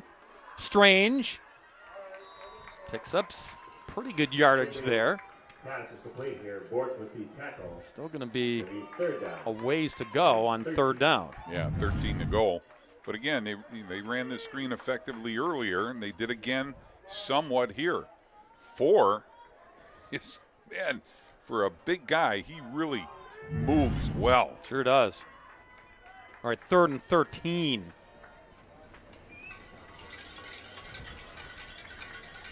Pressure coming from Cedarburg. Here they come. Black shirts in there. Sideline toss. Catch is made short of the 1st down as Winston Peters wheels it in, but it's 4th and 1, Dan. No, that is an excellent throw and catch. Gets the ball, sets up, fires a strike. Good catch on the sideline. Good job defensively to knock him out of bounds. Kyle Anderson. 4th and 1, the offense on the field for the Polar Bears. And they will go.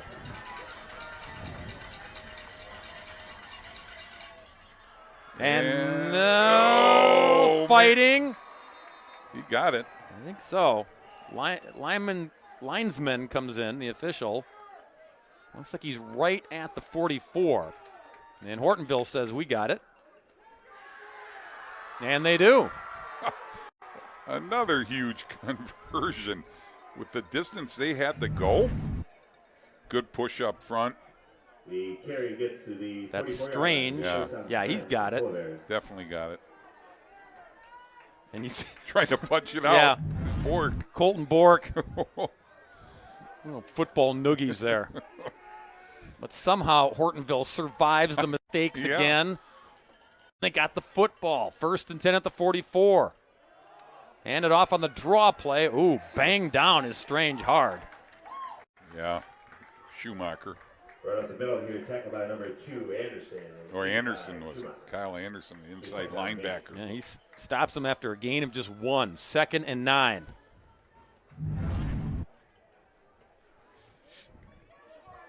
Strange heads to the sidelines. He needs a moment. Yeah, that was a blast on the back. Anderson.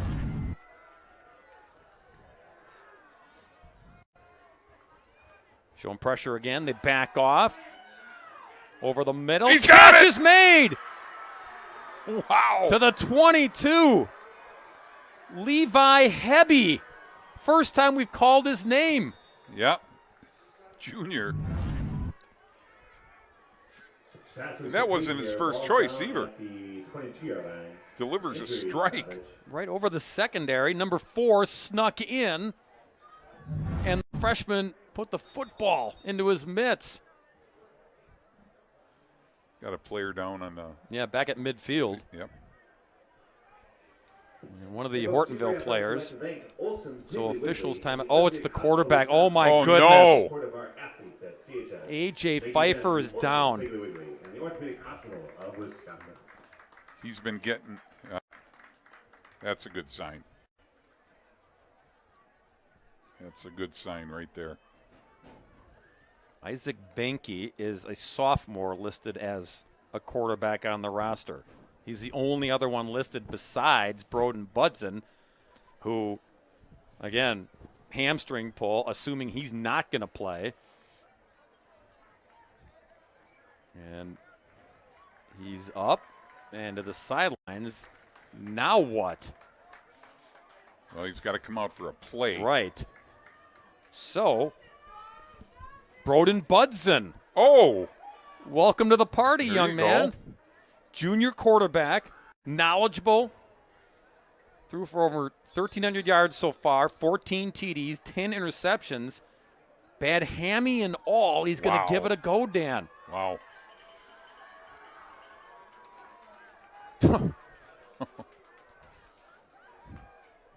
Everyone's heart skipping a beat up in Hortonville tonight. Yeah.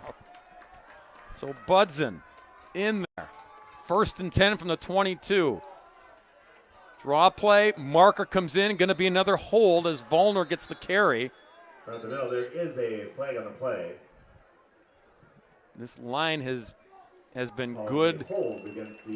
A lot to protect the freshman quarterback, but leaving early, jumping soon, holding penalties, they've been killers.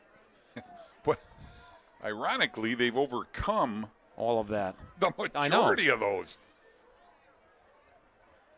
And now they're on who was supposed to be their starting quarterback because his understudy, number 48, a freshman, is out with an injury for now. Yeah. So Broden Budson trying to keep things alive. He faces a 1st and 20. Oh.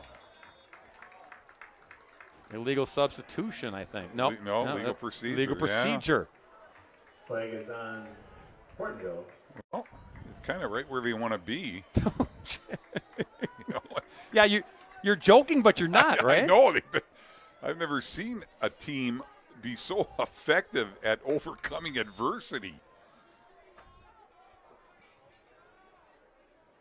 Oh, this is a big bag full of adversity here. Yeah. They need the 12-yard line for first down. Yeah.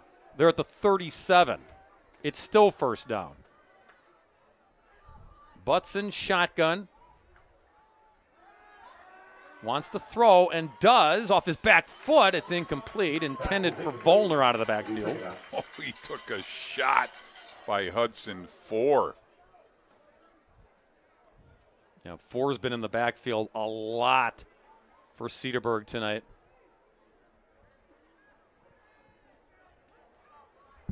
Second down and forever. Budson, again, 6 feet, 180. He's athletic when more mobile when he's healthy. Yeah, but right now they're running out of options taking snaps. So the junior in there. throws over the middle and a scoop catch. Official, what did we say? They're going to say he caught it. Ooh. At the 24-yard line. That hit the ground. That's Levi Hebby again. It'll be 3rd down and 12. Well, let's take a look here.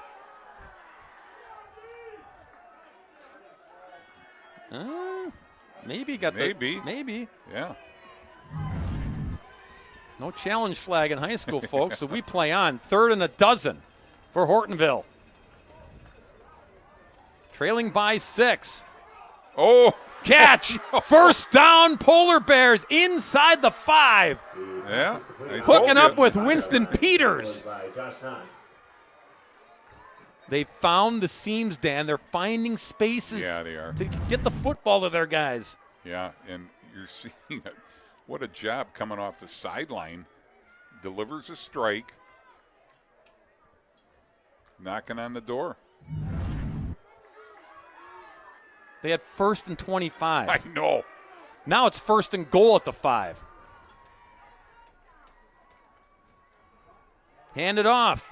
Strange. Straight ahead dive for a gain of a couple. Runs up the middle. To the 2-yard line. 2nd and goal. By Strange. Ball's on the 3. It'll be 2nd down and goal. Strange had the 1-yard touchdown run to close out the first half.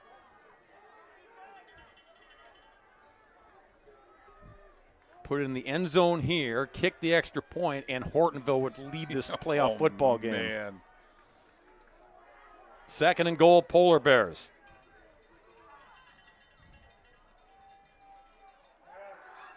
Toss. Oh, no! Spencer Sturm! 100 yards on the pick 6! Touchdown, Cedarburg!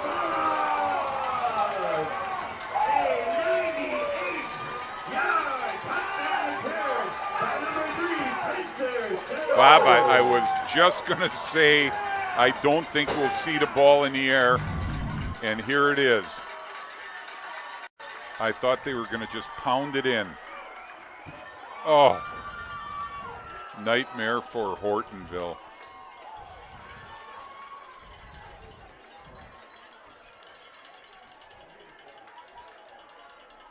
I'll redo my math. It wasn't 100 yards. It was only 98. 98. He caught it. He came out of the end zone, got it to 2, and took it to the house for a Cedarburg touchdown. Gill for the extra point.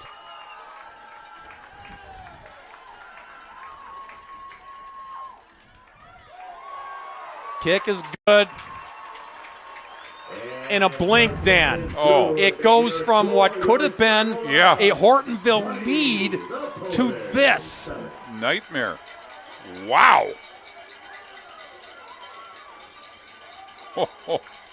Oh. What a game changer. You got it. Wow. But you're right, Dan. Hortonville, maybe they thought they could sneak one in rather than try to just run it in. And the Bulldogs weren't biting. No, and it's just a little strange because Hortonville had really been pounding the ball well. Their guys up front have been getting a good push. Strange was running hard. Yes. I thought for sure he was going to get it. Strange had the carry from the 5 on 1st and goal, and he got the 3 yards. Yeah. And then they decided to try the pass play and sneak one in rather than keep it on the ground.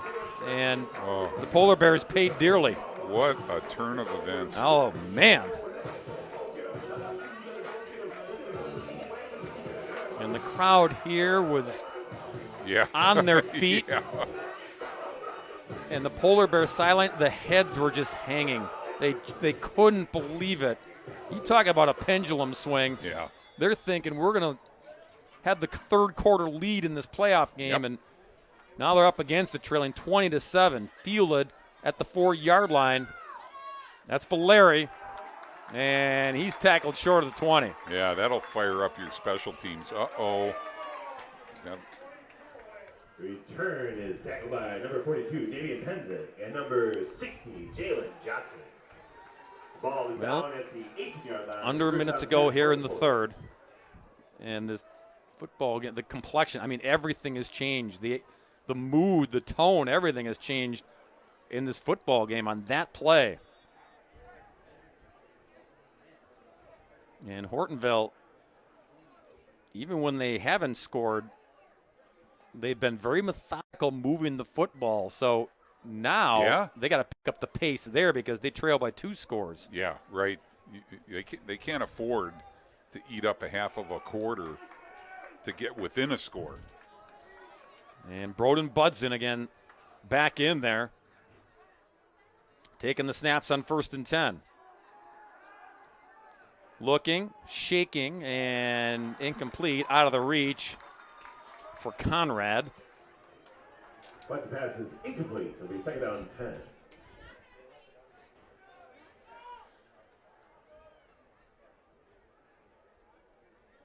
Just deflating for the guys in red and white. It just, all the adversity they overcame on that drive. And made so many big plays on that drive, and they were literally knocking on the door. Yeah. I mean, for 2nd and goal from the 2, and then disaster strikes. Flag on the play.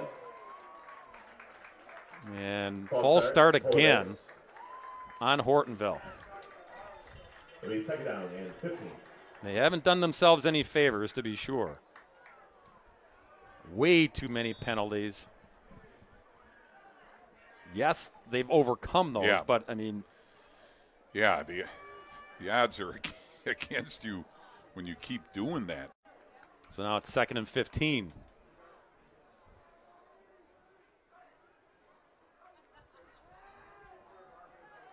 Little dump off and incomplete, out of the reach of Volner. But the pass is incomplete. 3rd down. So now it's 3rd and long.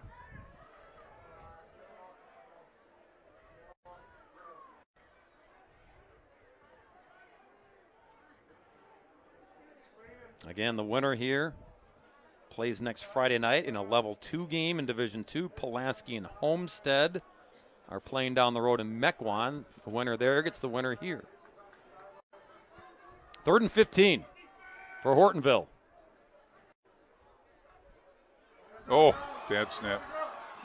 Again, that's been part of the bad resume on offense tonight. And the clock will wind down here, and Hortonville will use it to just punt the football at the other end of the field here.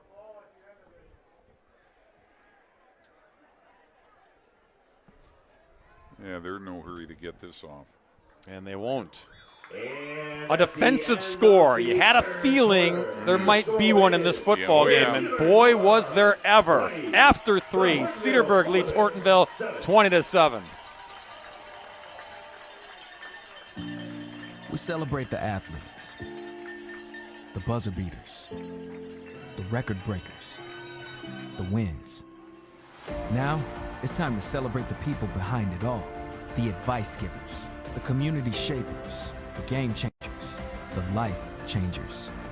It's time to celebrate our coaches. Join all of us at BSN Sports and show your coach some love by sharing their story with #ThankYouCoach.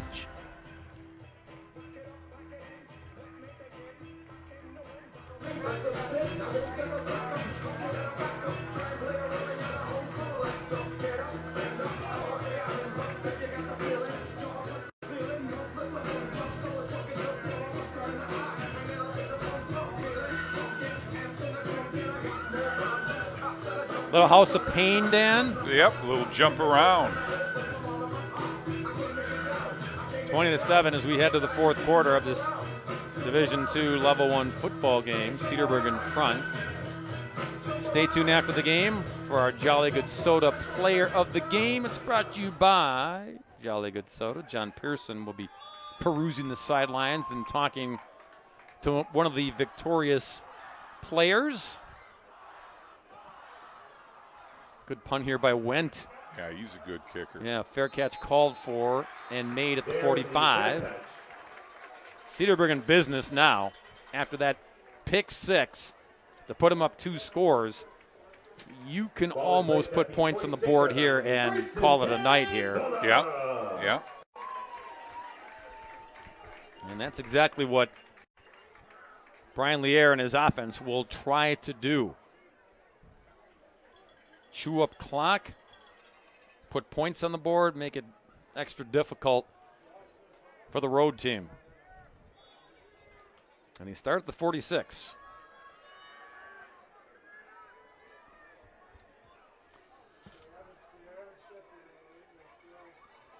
Direct snap to Zaire. Seen that a few times tonight. Yep. With the keeper up the middle. Logan, so good on both sides of the football. It's no surprise, Dan, that he can do that too. No, not at all. And Coach Lier has gone to his double wing offense here, which is he used to run exclusively this years ago. Bring in a couple of linemen, put them in the backfield. You run mostly wildcat quarterback. And look at all the big bodies up in front. Yep, this is like the old school days of Brian Lier. Yeah, and it's there again. You're going to get it into the midst of your best back, and just let him move the football. Let the pile in front move it for you. Yeah, and if he gets a crease, he'll be gone. Yeah, he's got that bounce ability as well. You know that. 2 carries here, pickup of 9 makes it 3rd and 1.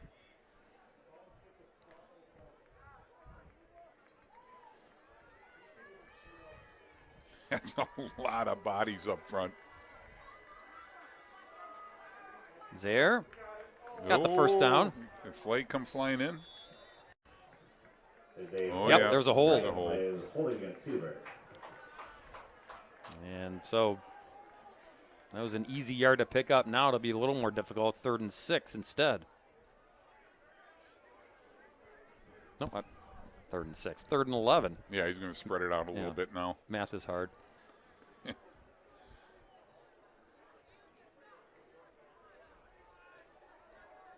Yeah, that'll bring Evanoff back in to the fold there, number 12 into the huddle. As the ball will go back to the 47. And they need the 34. 3rd and 11.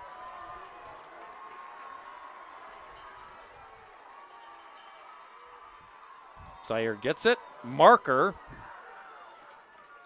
Tackle at the 41-yard line. Short of the first down, but you saw the flag fly in as well.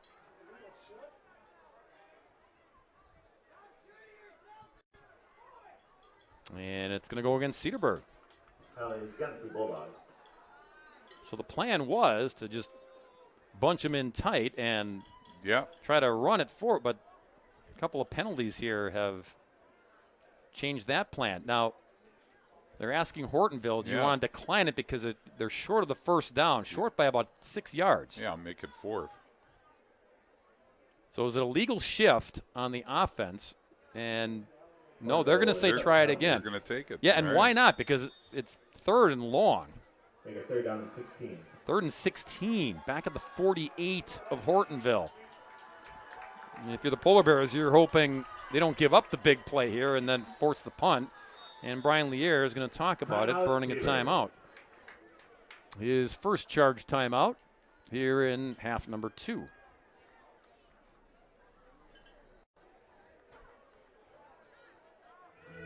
Be ideal. Pick up the first down and keep this drive moving if you're the Bulldogs. Yeah, but you don't want to make a mistake and have happen to you what you did to Hortonville with a pick 6. You got a good punter, you got a great defense. Maybe you get what you can and then try and flip the field.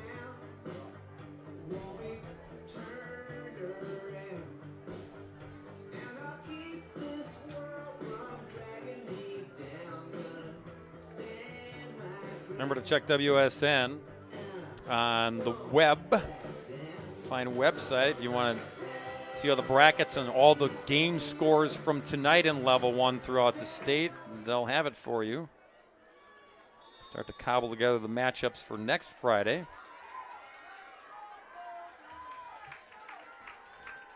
Yeah, we're going to take a shot at it.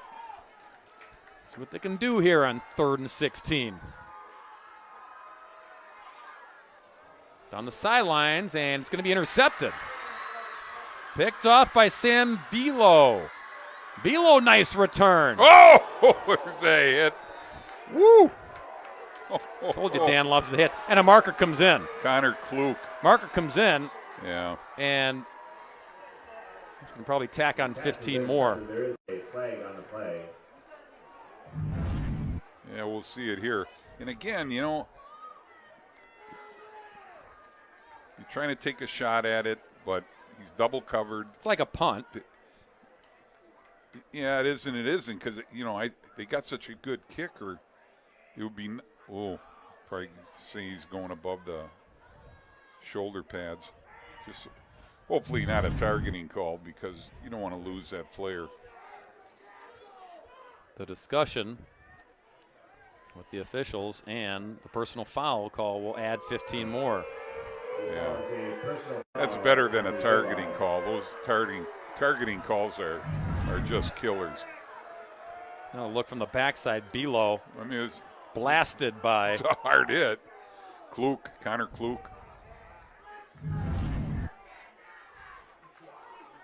Well, Hortonville still breathing, still with life here. They start first and 10 at the 40-yard line of Cedarburg, and look who's back in taking snaps. Yep, it's A.J. Pfeiffer, the freshman. And incomplete. Receiver was heading downfield. There were only black shirts. Yeah, a little miscommunication. And again, Hudson Ford is just a terror in that backfield. So nobody can block him. So, Dan, we saw Broden Butson come in when Pfeiffer got hurt. He ran 2 series, had him all the way down to the 2-yard line. And now they're going to go back to the freshman here. So you wonder with Butson if, you know, hamstring, did that act up again? Could be, yep. On the ground to Strange. Levi plows ahead to the 36. Anderson trips him up. It'll be third down and 6. Strange slow to get up. He's got to go off. Yeah, Levi's holding that arm.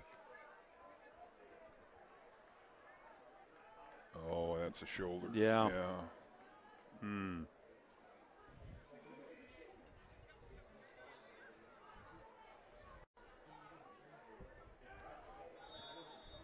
You see Levi frustrated. Oh, boy.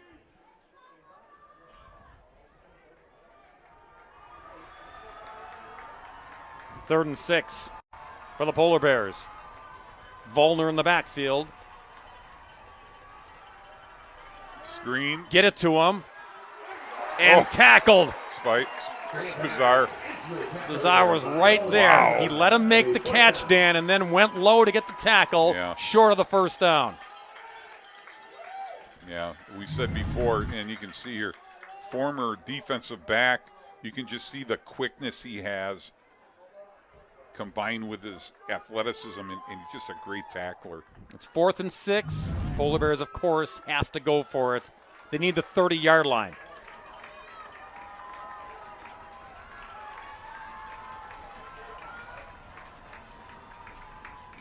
Pfeiffer.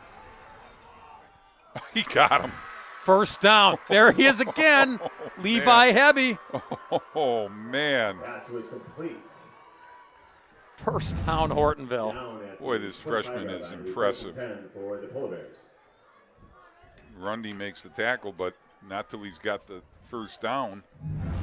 Well, again, Dad Ryan is the offensive coordinator, so father and son, they've got the connection. Oh, yeah. He understands what he needs to do. Keeps this drive alive, keeps the football in the hands of the Polar Bears. And a nice run here by Volner to the 15. Gavin dancing up and over the lineman, and a marker comes in way after the play.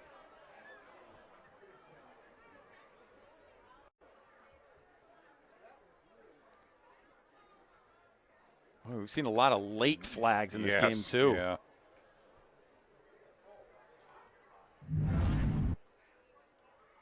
On them. Yeah, so watch. It's well after the run, well after the tackle, and then somewhere in here, because this is where the flag comes in. Maybe it's Volner saying something when he unpiled, because that's where the marker came in. Oh. So after he makes the great run. Oh, you don't want that. Nope. You just wiped it away, and you're back to the 31-yard line. Boy, That's going to make it second down. You put a 16. score in there, and you're right back in it. Yeah, with lots of time left, too. But here we go again. Backwards. Can Hortonville go forward after going backwards? Where's Went? That's who he usually goes to. 14's out here up top.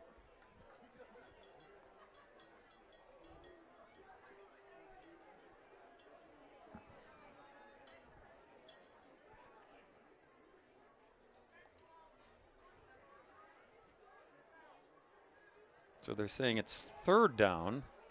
So they counted the down.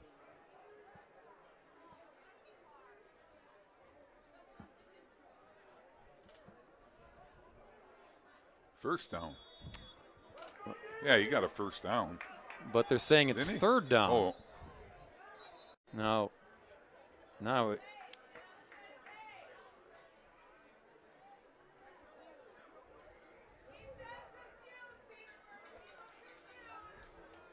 Well, the officials, I'm not sure they're.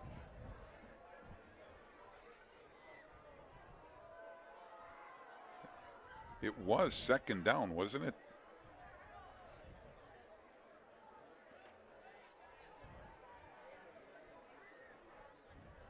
Well, they got the first down on the catch, if I remember correctly, and then the run was a first down run. That was so it should be second down. It should be second down. You see, Nick Reichert, he thinks it's first down if you're taking the penalty.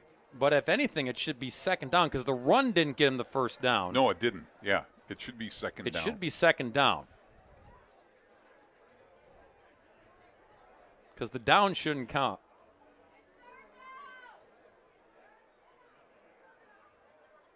And Nick Reichert is pleading his case here. He's trying to explain. Yeah.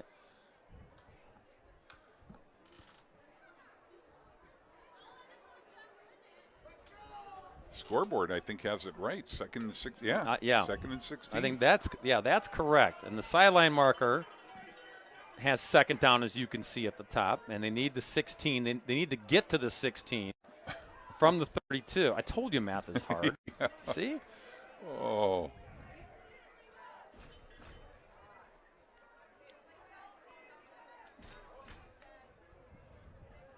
Well, let's see now. We're going to huddle everybody up now. Playoff game, they want to get it right. Well, we got to go to the sideline play-by-play. Get the stat guy over there. Ask Bob and Dan upstairs what they think. Second and 16. I think they're going to ask us pretty soon. I think I saw Bud Selig do that at an All-Star game one Yeah, year. he did. Now they're saying third down. Oh, no. 3rd and 16, and the clock winds. Well, all right. Pfeiffer batted down. It'll be fourth down now. That was Kressmer who got the mitts in the air. Well, if the down was incorrect, then it's up to Hortonville to rectify it here because it's fourth down. They don't have time to bicker anymore. They got to get it done here. They need 16 yards. They need the 16-yard line to hang on to the football. The freshman Pfeiffer. Nope, not going to get it done. And the pass is too long, incomplete. Cedarburg will take over on downs. 31 will be first and 10. Well, we've seen a little bit of everything in this game. I mean, right? Yeah, unbelievable. We've had a pick six. We had an 80-yard touchdown throw with two teams that love to run the football. You've seen a lot of penalties. You've seen a lot of low snaps, too. Spazar gets the carry there. Picks up 5. Gains 5 Again, yards. it's back to this now for Brian Lear, whether Evanoff is taking the snaps or Zaire. They just want to pound the football here. Yeah, they want to run clock. Run clock, get the W. Start studying up for, and is looking for a score down the road at Homestead between Pulaski and the Highlanders. That winner gets the winner of this one next Friday. 2nd and 5. And 7 to go in regulation. Zaire. Yeah, they bottled him up. Yep.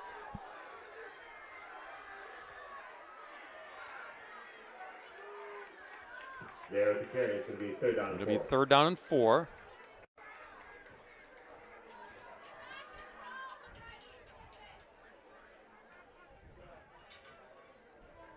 Bulldogs in no hurry here. They already know what the play is going to be. It comes in, and then you just let more clock run as we get down to the 6-minute mark. 3rd and 4 here.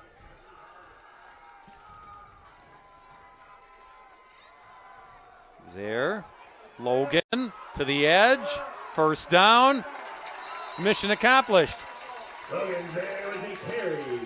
To the 49. Yeah, too many black shirts coming out on the Hortonville edge. You can see her. They're coming up and they're trying to fight, but there's just too many black shirts pinning, sealing the edge.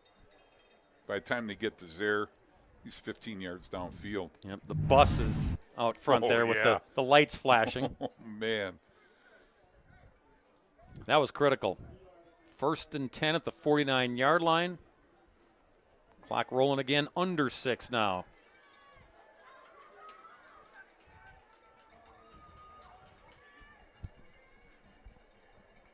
Evanhoff.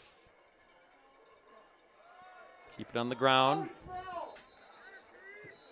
And Spizzer with the run, gains a Spizzer. yard, 2nd down 9. Yep, no gain on that. Nothing.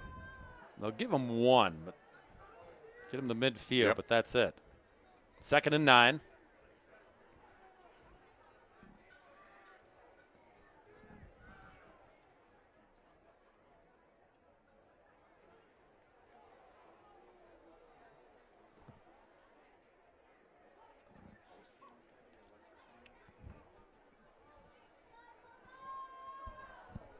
Again, Evanhoff running to the sideline, talking to Brian Lear. May have taken too much time this time. Yep, delay. Yeah. Delay game on the Bulldogs. 2nd down and 14.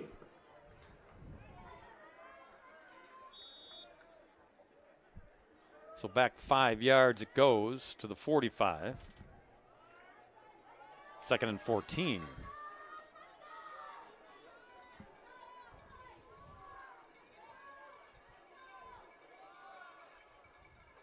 Again, nothing fancy there. Spazar. Right up the middle, gains. Going to be 3rd and long. But valuable time winding off the stadium clock here for the Hortonville Polar Bears. Yeah, we get a good look at Moose Lier there, number 88. He was a tackle a year ago as a sophomore. But Coach Lier said he stretched out his body. Now he's 6'4", 220. He and Connor Kluk do a heck of a job double teaming. Good wrap up there by Peyton Ross. Piscula gets back to the line of scrimmage. There'll be a timeout here by Piscula just gets back to the line of scrimmage. Timeout Hortonville. Easy for me to say. Yep. They use their first. Going to force a punt here. And with just over a few seconds on the side of 4 minutes left in regulation. They'll get the football back here, trailing by 13. Let's check in with JP again. All right, first, guys, Homestead wins 27-13. If you go to WisSports.net, you can get all the scores tonight. Also, if you're wondering why Cedarburg seems kind of refreshed, it might be in the water. Their big fundraiser is selling softener salt, 2.69 tons of softener salt that they sold and delivered in a 5-hour period, raised $30,000 for the football program this year. They do it every year, and Coach said, if you bought softener salt this year and you live anywhere near Cedarburg, you probably bought it from one of their players, and it is refreshing. I may have to move here just for the water. I live in Summit. Do they deliver to Summit, John? Can you check on that? They'll do it. All right. Yeah. I hate buying salt, Dan. I do too. Just dragging it everywhere. Oh, man. Next year, I'm calling Lier on the Bulldogs. Punt goes out of bounds at the 30. The punt goes out of bounds at the... So last gasp time here for Hortonville. They need to score twice and do it quickly.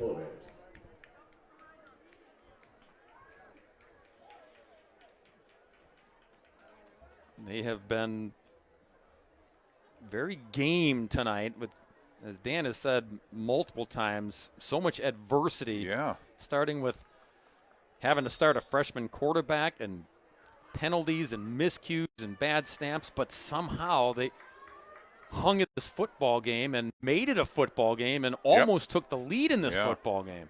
And a good sign, Levi Strange is back out there. That's great.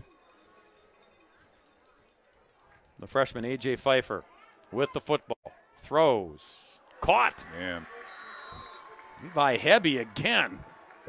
Number 4 has left his mark in the second half. Yeah, he has. I'll tell you, number 48 is going to be a quarterback, an outstanding quarterback down the road. On the 48-yard line. Yeah, I mean, he has shown no fear. No. He's got moxie. You can tell he understands his father's offense. From the 48, 1st and 10. Throws across the field and incomplete, intended for Went. Incomplete. Second down, 10. Again, stick around for our post-game discussion down the field with John Person. He'll also have our Jolly Good Soda Player of the Game, brought to you by Jolly Good Soda. Crack open the good times and savor the flavor with Jolly Good Soda. They put the pop in Wisconsin. 2nd and 10 from the 48.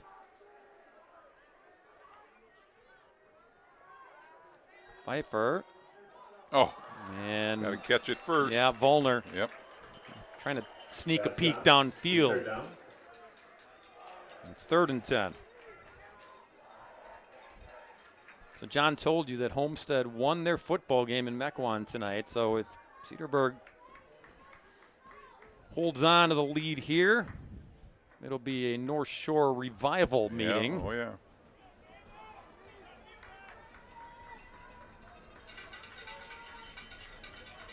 Just down I-43. Familiar foes in conference play. Should be a good one. 3rd and 10 here for the Polar Bears. Pfeiffer in the pocket. Oh! Put it on him. Yeah, Volner would have had the first down by a bunch. Yeah. And couldn't glove it, so it's 4th down.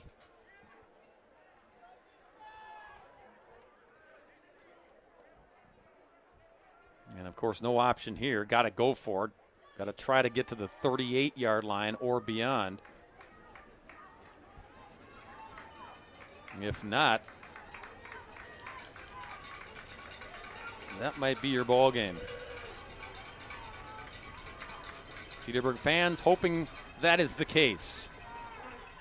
Deep down the sidelines, Hebby. Oh, he got it. He got it. Oh, man. This kid. He can throw that ball. Wow. Levi Hebby. Down at the 11-yard line. Watch this highlight. Look at this throw. He could not have run down there and put it in his lap any better than that. See Levi coming into the screen. He put his hand up saying, get it to me. Wow. I'll make the catch. And he got it to him, and he made the catch. Yeah. Still life on the 4th down conversion by the Polar Bears. It's 1st and 10 at the 11. What a connection.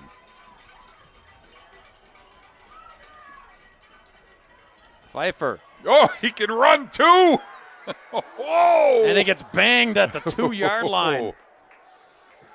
Oh, man. Pfeiffer, the keeper. Quarterback keeper, and boy, Pfeiffer, what a tough kid. He's a tough little hombre. Blown up. Oh, It's there. The mouthpiece went flying. Oh, man. But Pfeiffer right back up. Snap under center. Strange. I don't think he got in. Yeah, not in yet. Now, he might have got the first down, however, but Polar Bears, they gotta hustle up here. No, it's 3rd and less than a yard, so they can get the first down without scoring. Oh, Bad no, snap. he fumbled it. Ball's still loose. Oh. Cedarburg's got it, and that'll do it. Yep, Reagan Schumacher on the ball. Dan, before this play, the snap was not clean, and this one was not clean at all. Not at all. So for the second time tonight, Hortonville is on the 2-yard line, doesn't score. Yeah, he just short snapped it. And you know why he short snapped it? Because Hudson 4 was right over him and pushed him back into the backfield. Stops that potential touchdown. Man. The pick 6 stopped the potential touchdown. We told you about Hortonville bending but not breaking. How about Cedarburg's D? Man. Low snap there. Zaire cleans it up and moves it forward. Timeout called by Hortonville. That's their second. They can only stop it one more time tonight. Boy, regardless of the outcome here, A.J. Pfeiffer, wow. He made a name for himself today. He's got a bright, bright future. Well, Dan, now it's time for our Best Electric moment of the game, brought to you by Best Electric. Any guesses? Pick 6. Yep. 98 yards to the house by Spencer Sturm. Yeah, electric for sure. That was easy. Oh. Our electric moment of the game brought to you by Best Electric. Learn more, visit them online at bestelect.com.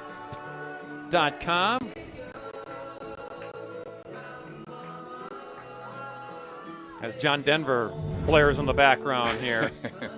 He took it home. Yeah.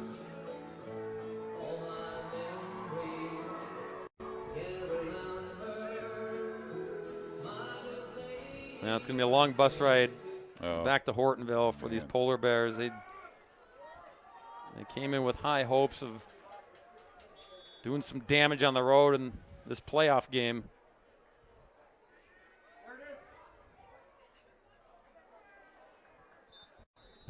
Tackle made at the 10. One more timeout remaining for Hortonville, and they'll use it. Out of TOs. It's going to be 3rd down and 5. Another timeout. It's going to be 3rd down and about 5. And you think back, Dan, we saw the pick 6 there. You think about it was 1st and goal at the 5. A handoff to Levi Strange got him 3 yards. They were 2nd and goal at the 2. Then they tried that pass play. Yep. You know they would like that back. But, yeah, you got to wonder if you're Hortonville. If we keep pounding it, do we put it in? Yep. If that happens, PAT, they're up 14-13. They're up.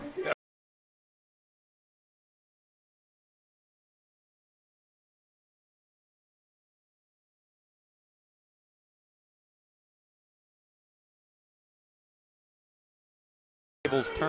Oh, man.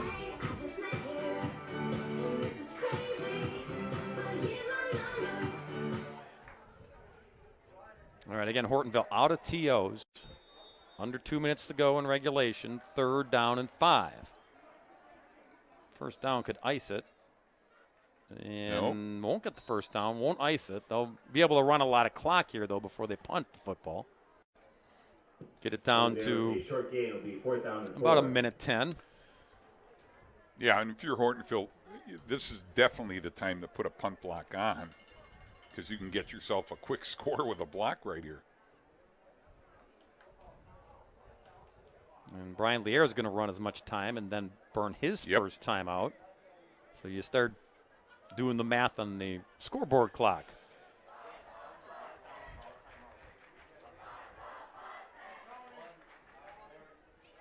Brian Lier, 187 victories in his 28-year career. Going to get 188 here. Timeout by the Bulldogs. And hoping for a few more on the play.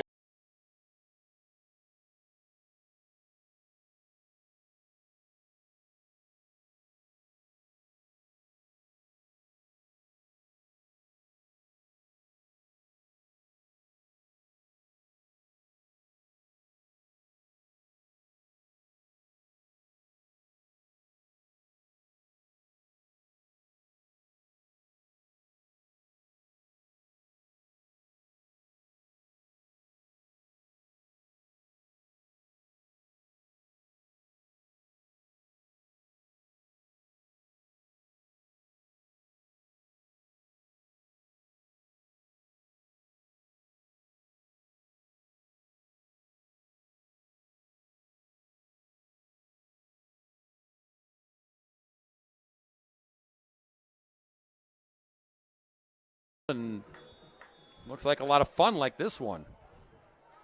And we'll have it for you next Friday night. It'll be level 2 action as the field gets sliced in half tonight. Oh, he's going to take the safety. Yeah. I thought that might be an option. Yeah. Spencer Sturm had strict instructions from Brian Lier to do that. Give him the 2 points so we can kick it cleanly without any funky stuff happening. So Hortonville 9. Polar Bears make it 20-9, and Cedarburg is going to boot the football.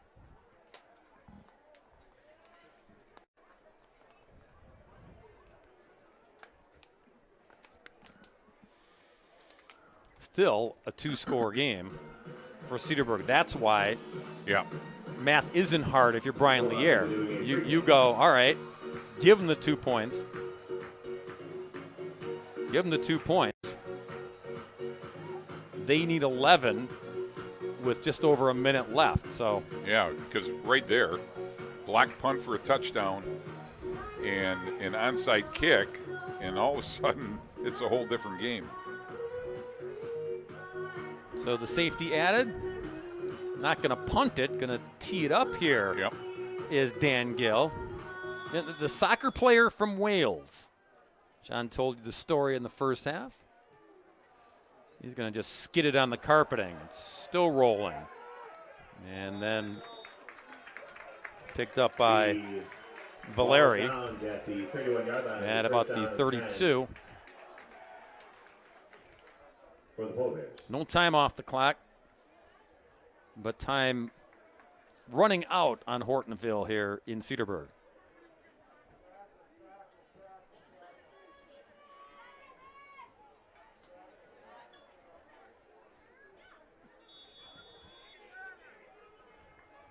Polar Bears again, no timeouts remaining.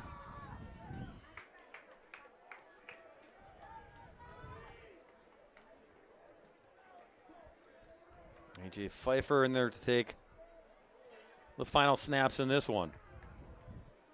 On 1st and 10 from the 31. Throwing deep and intercepted. Vincent Rosenberg with the icing on the cake for the Bulldogs. By number 7, Vincent Rosenberg.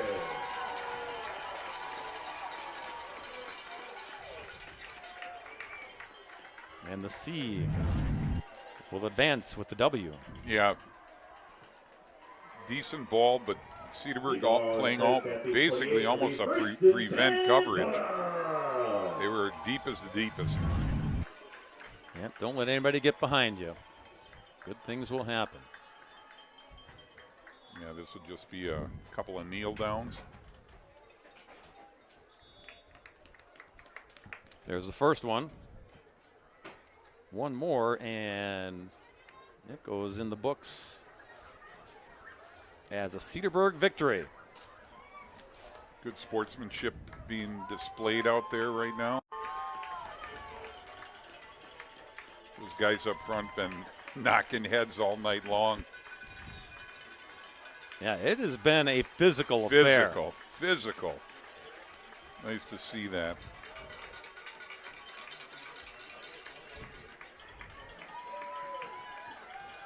Good athletes on both sides of the football. Good plays made on both sides of the football.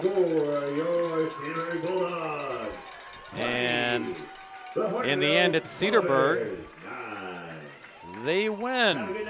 After taking a year off from the playoff picture, the Bulldogs are back in it and playing for another week, practicing for another week. Yeah. That's the end goal for Brian Lear and company, and they accomplish it here at home. 20-0 the final score. We'll step aside, but don't go away. Our Jolly Good Soda player of the game and much more coming your way next on the Thursday Night Throwdown on a Friday night.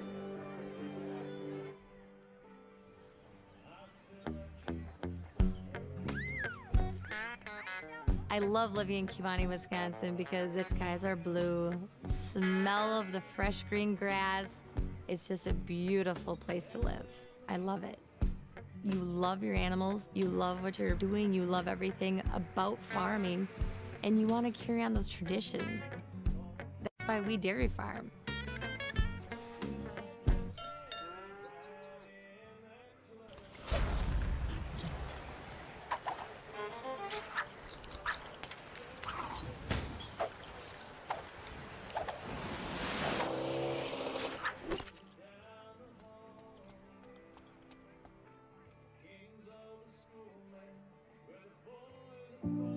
We celebrate the athletes, the buzzer beaters, the record breakers, the wins. Now, it's time to celebrate the people behind it all, the advice givers, the community shapers, the game changers, the life changers. It's time to celebrate our coaches. Join all of us at BSN Sports and show your coach some love by sharing their story with #ThankYouCoach. Well, the Bulldogs are gathering in the end zone here in Cedarburg High School. They win it over Hortonville tonight, 20-9. John Pearson with our Jolly Good Soda players, plural, of the game. Well, yeah, Hortonville, I know it's Halloween time, but they were like that serial killer that just wouldn't die. But these guys finally just kept making plays, and we got two guys, Spencer Sturm and Logan Zayer here, and it seemed like exactly when you guys needed to make plays. Your big touchdown was exactly when you needed it. Why were you guys able to rise up at exactly the right moment tonight? I think it just happened to work out that way. We set it up with some other plays, and then we happened to get that one to work. How are you keeping to pick each other up? Because it felt like you guys should have been up by 20, but they were right there. What were you talking about on the sideline, and how did you guys keep? Well, you weren't on the sideline much, but what were you guys doing? We decided to keep our guys and not say anything. We couldn't get any dumb penalties, and we were winning the whole time pretty much, so we just got to play smart and get it done. And then there was a Sturm front coming. Here's the forecast here. As Spencer Sturm, it looked like they had themselves in position. Talk about what we called the electric play of the night. Man, I don't even know what happened. I just kind of zoned out, like blacked out when I made the play. I thought I was going to get caught like the whole time, but Reagan Schumacher, he came up and made a play for me, made a big block, which is huge, but it was awesome. And you guys, you stepped up again and again. That's what playoff football is, and now you got some kids you know pretty well you'll have next week, as Homestead won tonight. What's that like? Because these kids you probably never see again. These are kids you grew up with. I mean, it's really fun. The atmosphere is going to be crazy. I think we can adjust and learn and go out there and beat them, but it's going to be heated. It's going to be fun. All right, and finally, I'll let you ask each one of you about the atmosphere here tonight. Your crowd was nuts the entire night. Do you feel them? Yeah, it's awesome having these guys come out and support us. It means a lot to us, and Yeah, that's it. That's all I got. I mean, they're even look to sound pretty tough when they're listening to John Denver and Megan Trainor. They were pretty excited. Talk a little bit about that a little bit, the energy in this place. As Logan said, it was awesome. Seeing everyone come out and support, it made the game 10 times better. The atmosphere was great, but it was awesome. All right, congratulations to both these guys. They had to do it last week. They had to do it this week, and I guess you guys like to have to do these things, right? Yeah, why not? Keep it rolling. Cedarburg does, and yeah, the fan. Dan, when you don't make the playoffs, you don't take it for granted. And the fans came out and supported their guys in black and orange. Yeah. They were thrilled to get the W and to keep playing football for another week. Yeah, absolutely. Just a great game plan by Coach Lear and his assistants, and the players executed to perfection. We're going to say goodbye. Thanks to all the fine folks here at Cedarburg for welcoming us to the festivities. For Dan Brunner, for John Pearson, and our entire terrific crew, Bob Brainerd saying so long from Cedarburg High School. Once again, the final score. In this Division II Level 1 playoff game, it's Cedarburg 20 and Hortonville 9. Next Friday night, the Thursday night throwdown. It's a day later, of course, because it's playoff football again. Level 2 playoff action. Go to WisSports.net. Check social media. We'll have the pairing and the game for you next Friday night at 7 p.m. The preceding has been a presentation of WSN and the Thursday night throwdown.